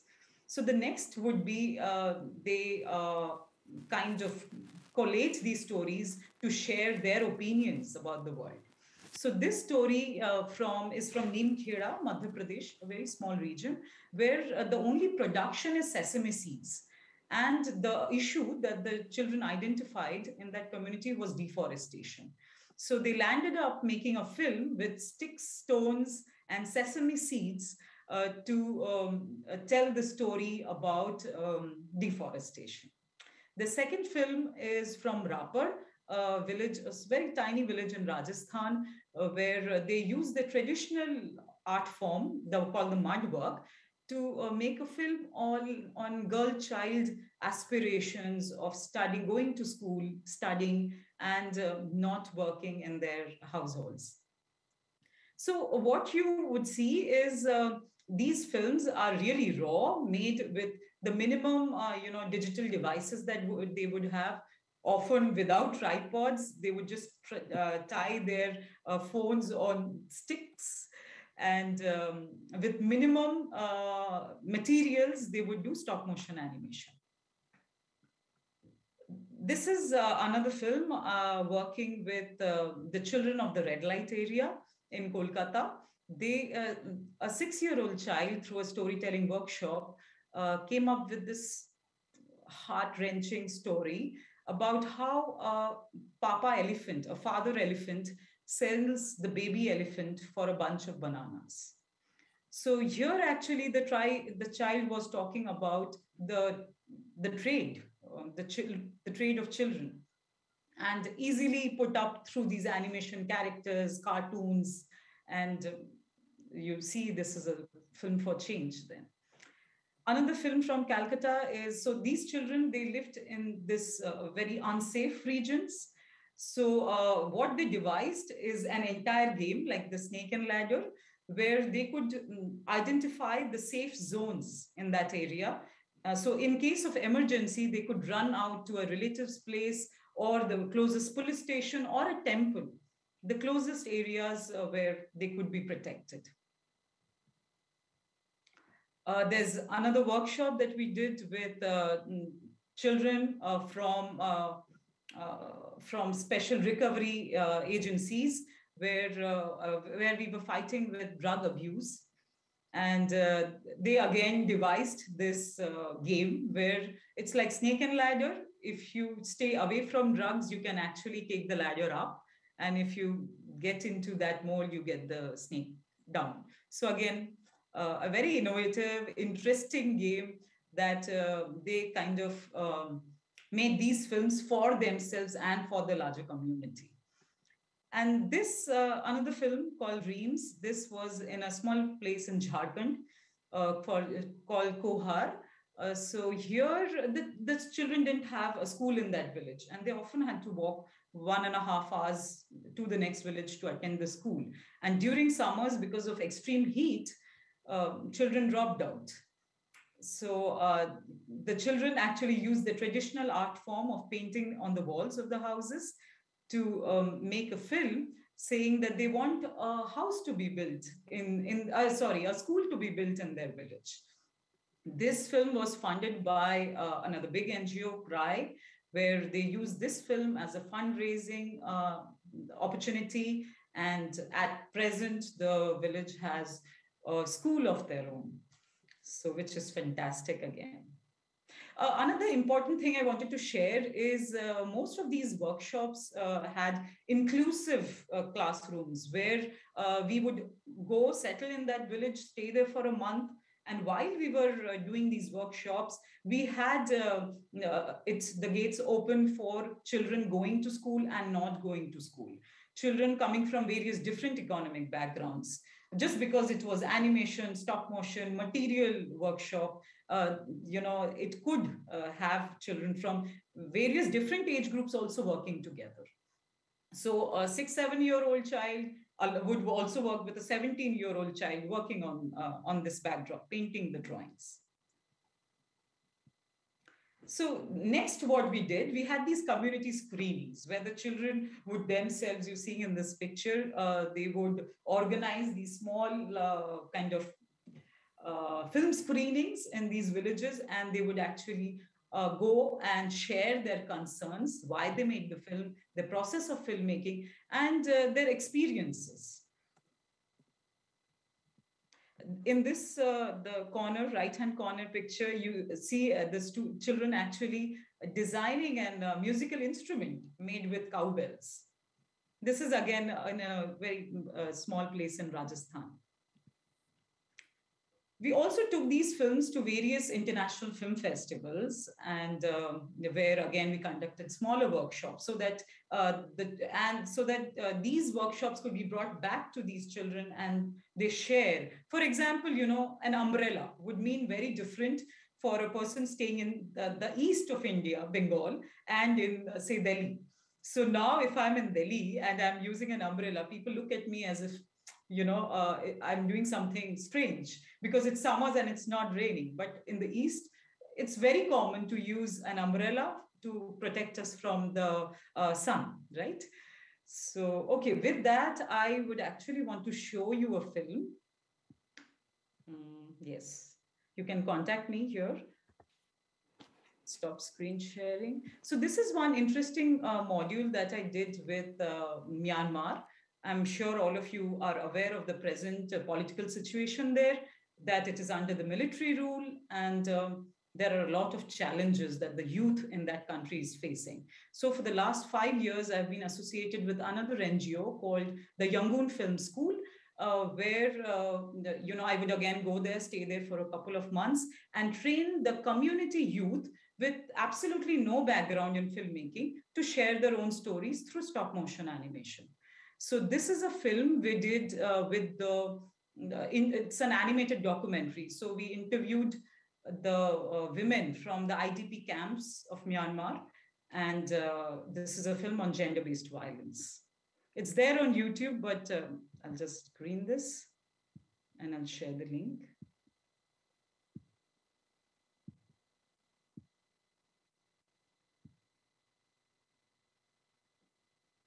You can see the screen, right? And hear it?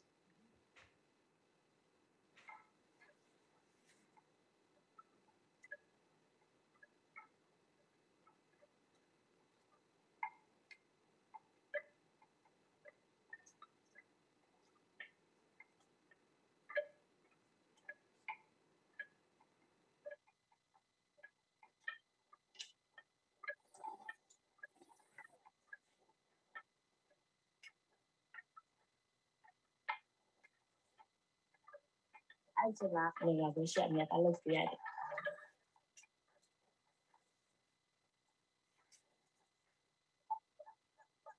em đi trở lạiเลยแต่การทับคุยกันในสุดสักการสี่อยู่มีสี่ค่ะ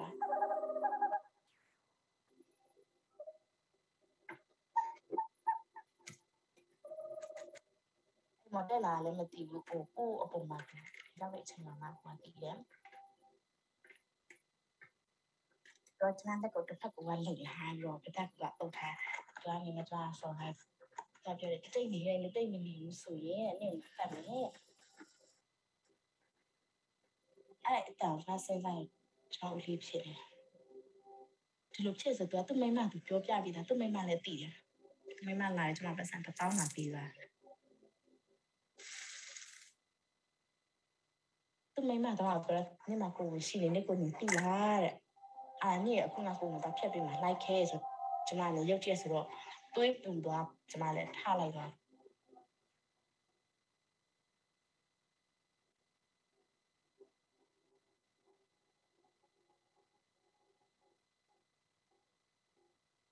ဖြစ်တဲ့အရာရောဆေးလေးတော့ယူလိုက်တယ်ဟိုကျွန်မမင်းမပူတယ်ထဲလဲကိုကဖြစ်ကြမှုဖြစ်ပြီးတော့အမဖြစ်ကြတဲ့ဒုက္ခရောက်ခဲ့တာအဲ့တော့ကျွန်မတော့အရှိတယ်ဒါပေမဲ့ကျွန်မကိုချက်စားစိတ်မရှိဘူးတော့ဘယ်လိုပြောလဲသူရဲ့ယောက်ျားကြည့်ပြရတဲ့ဒါခက်ခက်တကယ်ရေးစေးအောင်မှာ3လတိတိကျွန်မနေခဲ့ရတယ်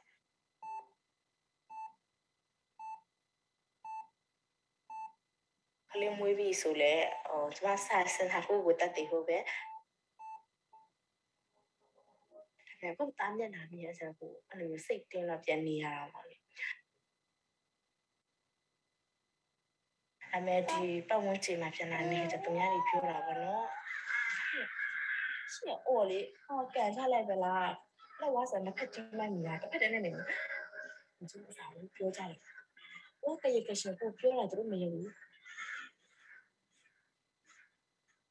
ကျွန်တော်နေသူဟိုထောင်ကြမှာကျွန်မမျက်စိရှိမှကြားမှာကျွန်မကျေနပ်မှာဘာလို့အမှုတလောက်အေးနေဆိုတော့ကျွန်တော်တို့မသိသူတို့အမှုတွေအများကြီးရှိတယ်အဲ့ဒီအမှုလည်းသူတို့မှအရှုံးဆိုတာလည်းမရှိခဲ့ဘူးအဲကြောင့်လဲဆိုတော့နင်းချဲဆိုမဲ့တစ်ခက်ရစေးပဲရှိတာလေလူရတာဟိုအမှန်တရားပဲမရက်တည်လို့ဒီစားအမှန်တရားပဲရက်တည်နေမှာပါကျွန်တော်တာကြီးလာသူရတဲ့မတိုင်နော်သူများနဲ့တန်းသူပြကျွန်မထောက်ပဲတဲ့ကျွန်မစဉ်းစားတာလေ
with that. Any questions? As for the questions, please send them on chat and we can answer them. And from India, thank you so much. Thank you for this enlightening presentation. And from India, let's move to the exotic Capo Verde to meet our old friend, Francisco Veres Mahabdo. Hello, Francisco. Welcome. Hello. Hello, everybody. Hello, very good friends and not yet friends.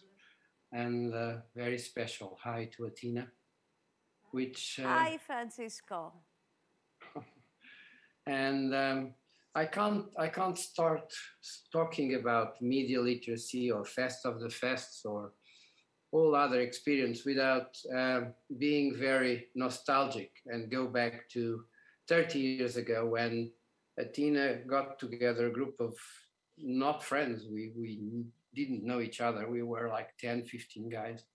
And we met in Delphi. And we were worried about the development of the exposure of children towards television. And so we had a fantastic recipe. We had to teach them how to produce films in a way they could analyze films and decide what is real and what is fake.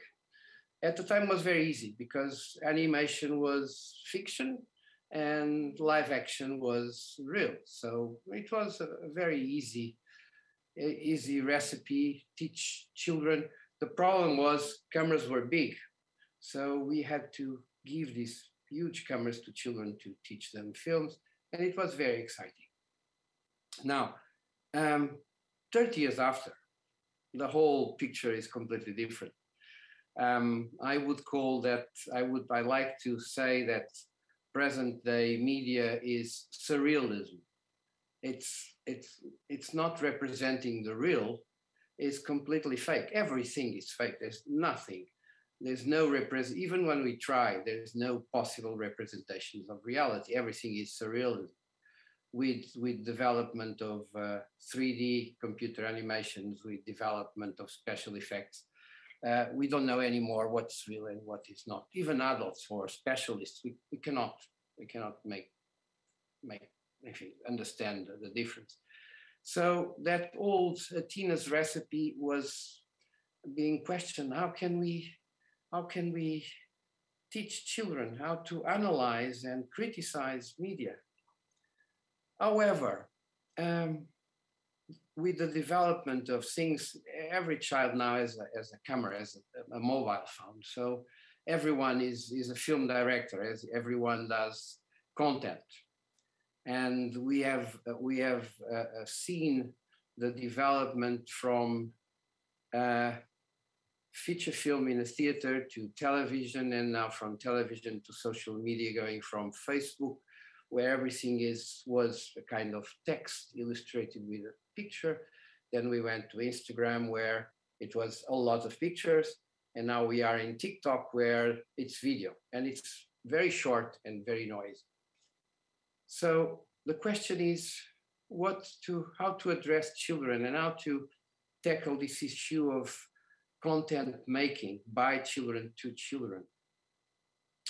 And I think it's not as complicated as that, because nowadays what we have to teach is technical and aesthetical tools for them to develop and not just use the mobile phone and press the button, but understanding what are the best techniques to capture reality and what are the most beautiful ways of doing it, contradicting the easiness of TikTok noisy short videos.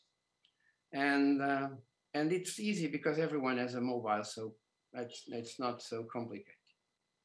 However, there's another issue, because now everybody is focusing on their mobiles. What I think is important to add to these tools, to these workshops, to these worries about teaching children, is how to join film film content with communication, which is not only through film, but through between people and people. And for that, I believe there is and now I'm tackling Fest of the Fests, the whole issue. I had talked with some people around here in Cabo Verde, and I was trying to find solutions to find funds for our Fest of the Fests initiatives. And United Nations, UNICEF told me there's a program called Give a Voice to Children. And that immediately tackled the thing, why not just not only making the film, but making kids going to an auditorium of quite sophisticated audience and try to debate their own films, try to defend their point of view, not only through the film, but through real communication. And by this way, adding film content to person-to-person content. And this is kind of first suggestions for our Fest of the Fest adventure. There's another small issue to add to this. So this is an idea of making partnerships between schools or organizations where there are workshops to produce children content by children, with universities, for instance, where they could go and present their films. But there is another issue, which when this idea of Generation Z came, I thought it was a too big adventure, too large topic. Why not narrowing this topic to? And here I would like to make a parenthesis and tell you a story. Some weeks ago, months ago maybe, I was listening to the radio in the car while driving to the university, and there was an interview with a Spanish child that said that he was very upset with this COVID pandemic because he found out that this was interfering with his life. Meaning, he found out that it was not only the parents and the teachers and the friends that were interfering with his life, but there was these guys, the politicians and the United Nations and the political parties that were actually dictating how he was living. So it immediately, I went back to my youth and I was trying to remember, when was I aware of the existence of politicians and international organizations interfering in my life? I think I was already, if not an adult, a very old teenager, the 19s or the 18s or the 17s. And I see now very young kids, I'm talking about 10, 11 years old, being aware of these guys, the politicians and the political parties in the United Nations, interfering in their lives. So going back, close parenthesis, going back to our issue of Generation Z, I thought it would be very interesting to try to find out what are the heroes of this young population. Are only the influencers of the TikTok, or the parents, the teachers, brothers and sisters, friends, or also they are now looking at these, or actors, film actors, of course, television actors, or they are also adding to this group of heroes their political leader or their international United Nations person. And I think that would be quite an interesting discover. I don't know. It's just a suggestion. So, tackling Generation Z and not only their aspirations, but their their leaders, their heroes, their what do they admire? Just to finish my presentation, because it's too late and I was trying to speed up. I would like to give you a kind of background of, as Lena was saying, exotic Cabo Verde. It's not as exotic as that, but it's interesting. Like somebody said in this workshop, every country is different. And so I'm different too, or Cabo Verde is different too, and is different in a very specific way. It's a 40-something years old country, and everything is not yet developed. For instance, there is no daily papers. People do not read, and I'm talking about everyone, not only children, adults. I mean, reading is something that it's not part of their lives. I'm a university teacher, and my last year students, they never read a book. Never. I'm talking about 99.9% of my last year students of university. They don't go to the cinema. There's one cinema in the capital, which is 70 seats, and they have one film per week. And it's normally empty. So they don't watch films. They don't read books or newspapers. They don't even see television. Of course, they see all the mobile platforms like Facebook, Instagram, TikTok, and they don't communicate because it's a society, it's a country where conflict is to be avoided. There's still, I mean, the grandmothers of the generation that is in power now and the grandfathers were slaves. So the word conflict is a big issue. There's no possible conflict in here, never. Which means there's no debate, because a debate means an issue, it means a possible conflict. So my university students, they don't talk. They listen to the teacher. They never question. They never put their fingers on the air. And that's why I'm so worried about not only to produce films, but also to defend them and to debate them and to. So here is my suggestion for Fest of the Fests. And I was trying to be as quick as I could to not bother you in such an late time in the evening for some of you. Thank you. Thank you so much, Francisco. And I have a question. Do your students have access to libraries, to television, to cinemas, or they choose not to go? No, well, the cinema, as I told you, there's only one in town, and it's, I mean, let me give you an answer in a different way. It's a very poor country. It's one of those countries that couldn't exist without the support of United Nations, World Bank, European Union, and so on. There's no water, therefore there's no food, and there's no resources like oil or mineral, or there's nothing. Everything is imported, everything comes from outside, all possible money comes from outside. So my students, they don't give me their exams in paper. They give me on a pen drive. Wow. Because they don't have money for photocopies.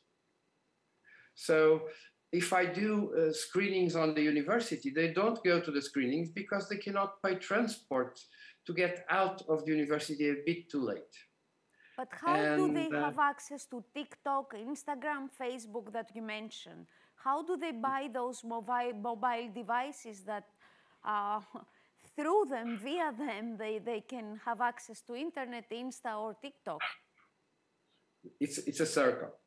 All tourists that come to Cabo Verde are robbed and they lose their mobiles. All these mobiles are sold very cheaply through networks.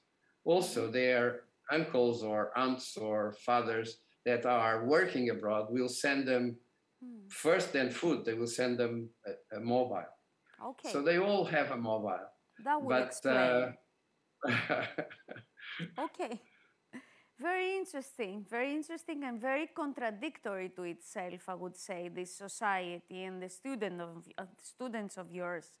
Thank you very much for your input in this conversation, and let's stay in touch. And from Capo Verde, we will pass to Japan, where it is almost 3 in the morning, and therefore the director of Kineko International Film Festival for Children, Mitsuo Tahira, has sent us a recorded message. Can we see it, please? Hello, my name is Mitsuo Tahira. I'm a Tokyo Kineko International Film Festival director. This is true miracle story. The point of my story is film is important information for us to live. Gather good information since you are children. Face the difficult tasks. Imagine big success. I was living in Hokkaido, one of the place rich nature Japan. I went to school in the small village, spent time mountain and ocean near my house every day. One day, my father quit his job. Farmer and the family decided to move to Nagoya. We moved to the new city by train. It was 2 days trip. City was different from the village I was living. Competition is intense. Climbing education.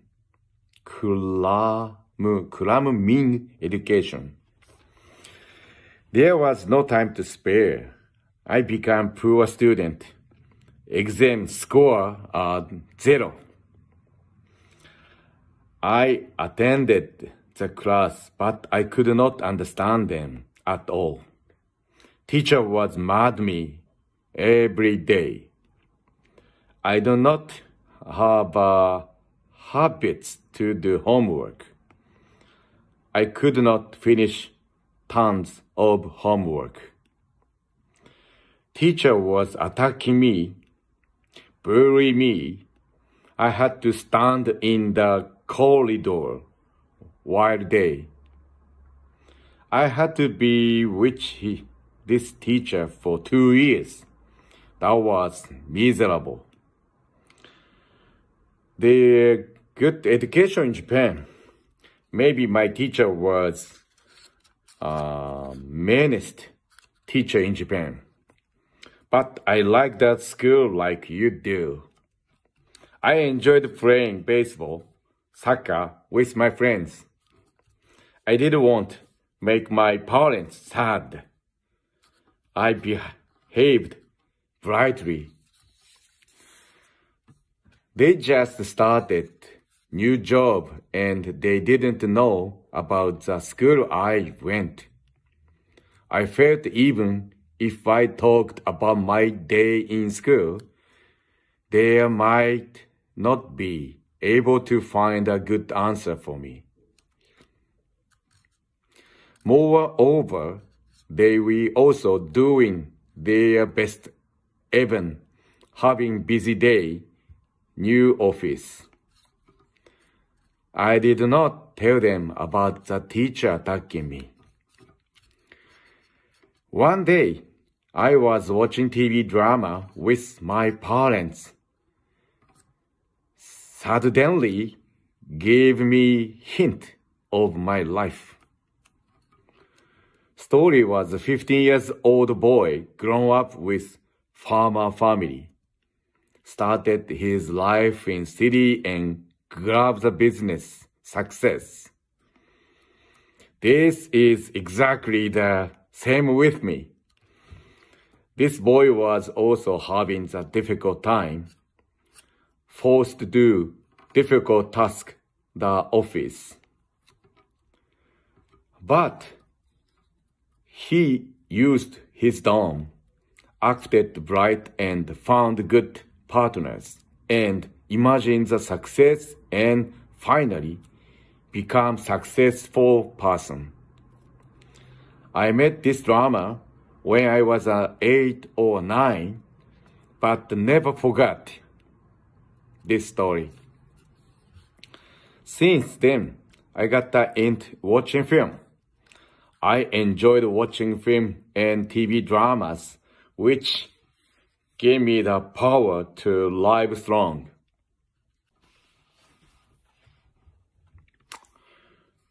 Hello. I believe my personality is affected by the films I watched when I was 8 years old and teenage period.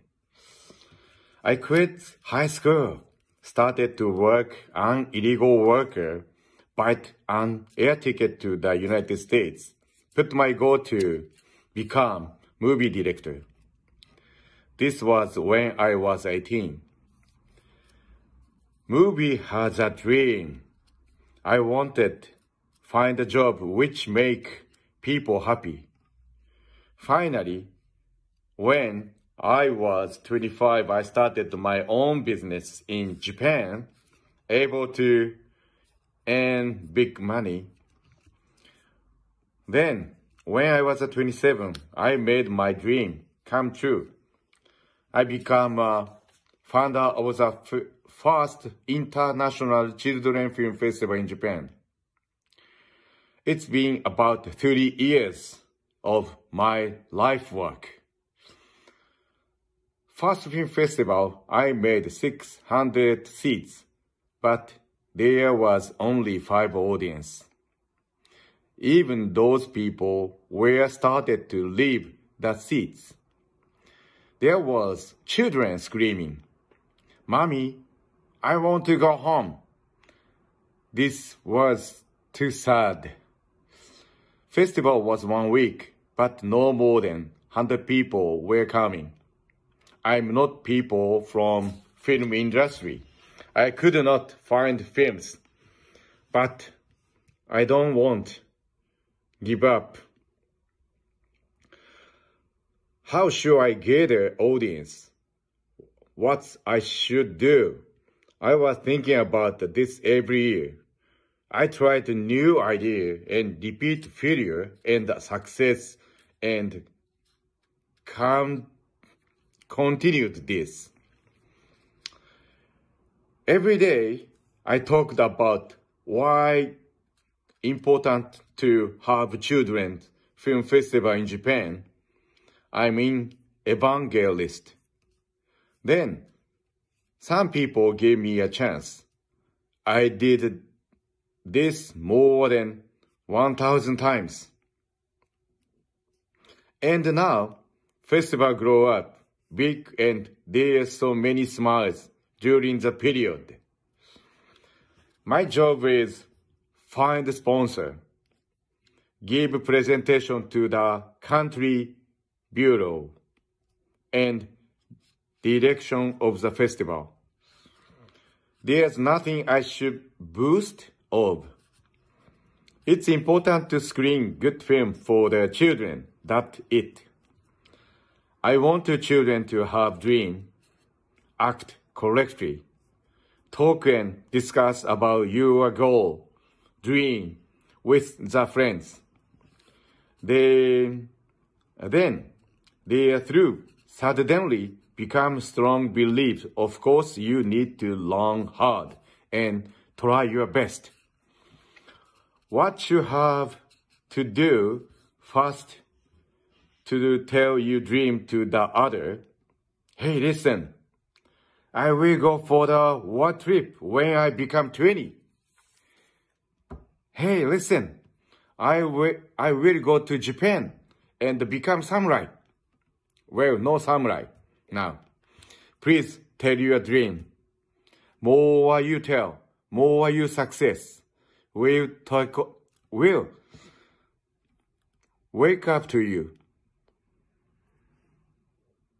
Again, please watch film one after another. If you have a chance, watch good film. You'll be able to act correctly when you encounter the difficulties. I'm sure you find you believe your way of life from films. To all the festival directors, please screen film with dream. Thank you.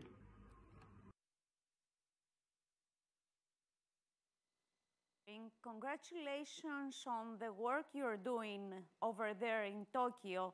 I think it's very important, and I have to confess that myself, I'm very fond of Japanese culture and especially Japanese cinema. And one day, I hope I will be able to visit your festival and discuss it over and help you, if I can, the way I can, or our institution, Fest of Fests, if we can help you develop it further and grow it further and make it bigger and reach your goals and fulfill your dreams. I'm wishing it from the bottom of my heart.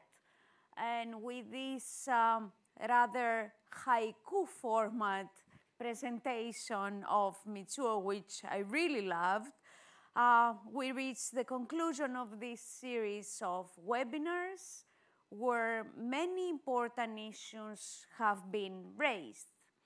I will just refer to some meaningful, at least to me, words like regarding Generation Z, digital natives, independent, new language, self-taught, challenging, social media persona versus true self, activists, a new form of community, inclusion, share, imagination, a global generation, as Nusrat mentioned in his opening speech today. We started this journey of webinars with my reference to the 2003 produced documentary by Rory O'Connor and Jill Rossellini with the title The Hole in the Wall, an interesting experiment conducted in India by the researcher Sugata Mitra. Let us see an excerpt. There will always be communities with no schools at all. I went in search of the hole in the wall. I've always said that it's not a question of what the internet will do to India, it's a question of what India will do to the internet. Children love a challenge. Learning how to operate the computer and learning how to use the internet is something that children can do anywhere. If you just put a computer in public, in an open space, then children in the age group of 6 to 12 will learn how to use it on their own, irrespective of what language they speak in, how much schooling they've done, and almost anything that you can measure. The first hole-in-the-wall computer was in New Delhi in 1999, and it was set up in a slum area. Within about 3 months, they learn almost everything there is, including downloading MP3s and graphic equalizers and videos. I asked this child, what is this character? And he didn't know that it was called Mickey Mouse because he couldn't read. He said, it's a very nice game. It's a rat game. To him, Mickey Mouse was a friendly rat. India has always prized knowledge over many material things. All our entire philosophy is based on the fact that material things have lower value than knowledge. What kind of job do you want to do? So, computer engineer. An engineer? Computer engineer. Computer engineer. And all three of you, huh? Yes. Oh, fantastic. We're moving from a world of have and have not to a world of know and know not. And that's going to be a very big difference in the way in which we deal with each other. The equalizing forces will have to change, hopefully from fighting to friendship.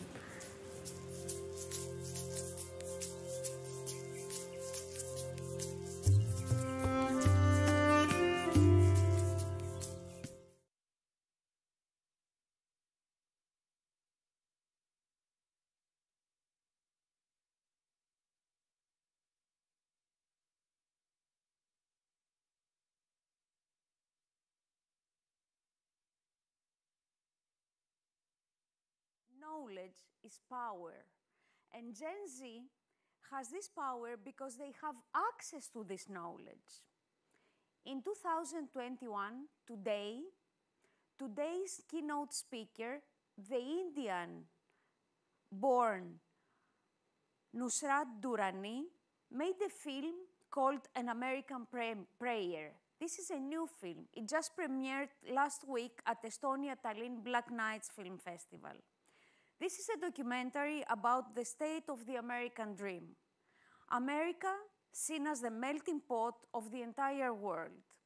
An Indian guy living in New York City and showing the premiere of his film in Europe, summarizing the concept of our all three webinars. Let us see the trailer.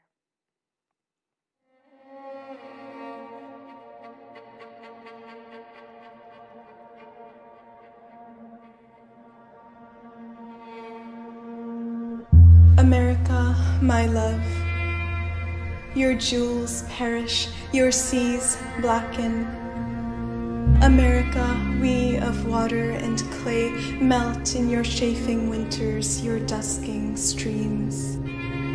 America, you've plundered the earth to build your shrine. Your devotees return to their homes each night, dust-smeared, hands empty of bread.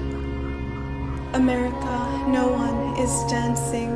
America, your trucks fill with cold flesh, with sacred bodies. America, men shake and cry with death, shatter the mirrors of their own homes. America, Satans guard your gates. They laugh and laugh.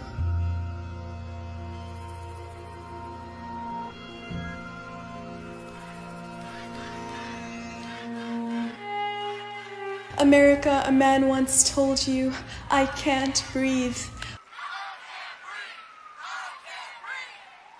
America, in prayer to what God did you kneel upon his neck and stay?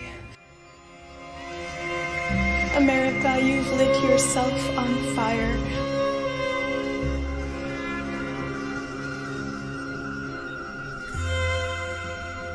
America, you are red with fear.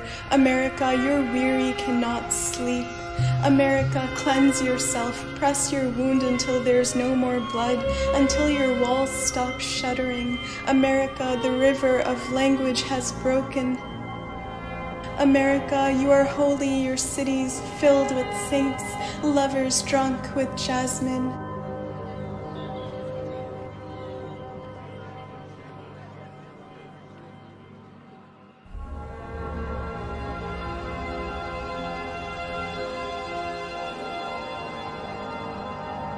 America, love, we are of you. Turn to us, raise us to glory like your stained glass gods.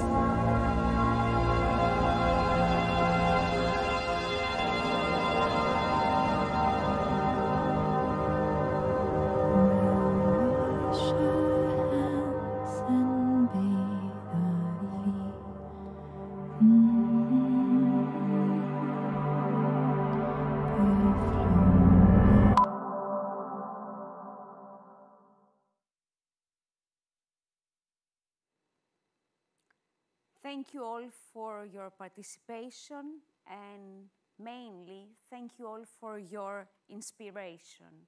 Good night and good luck.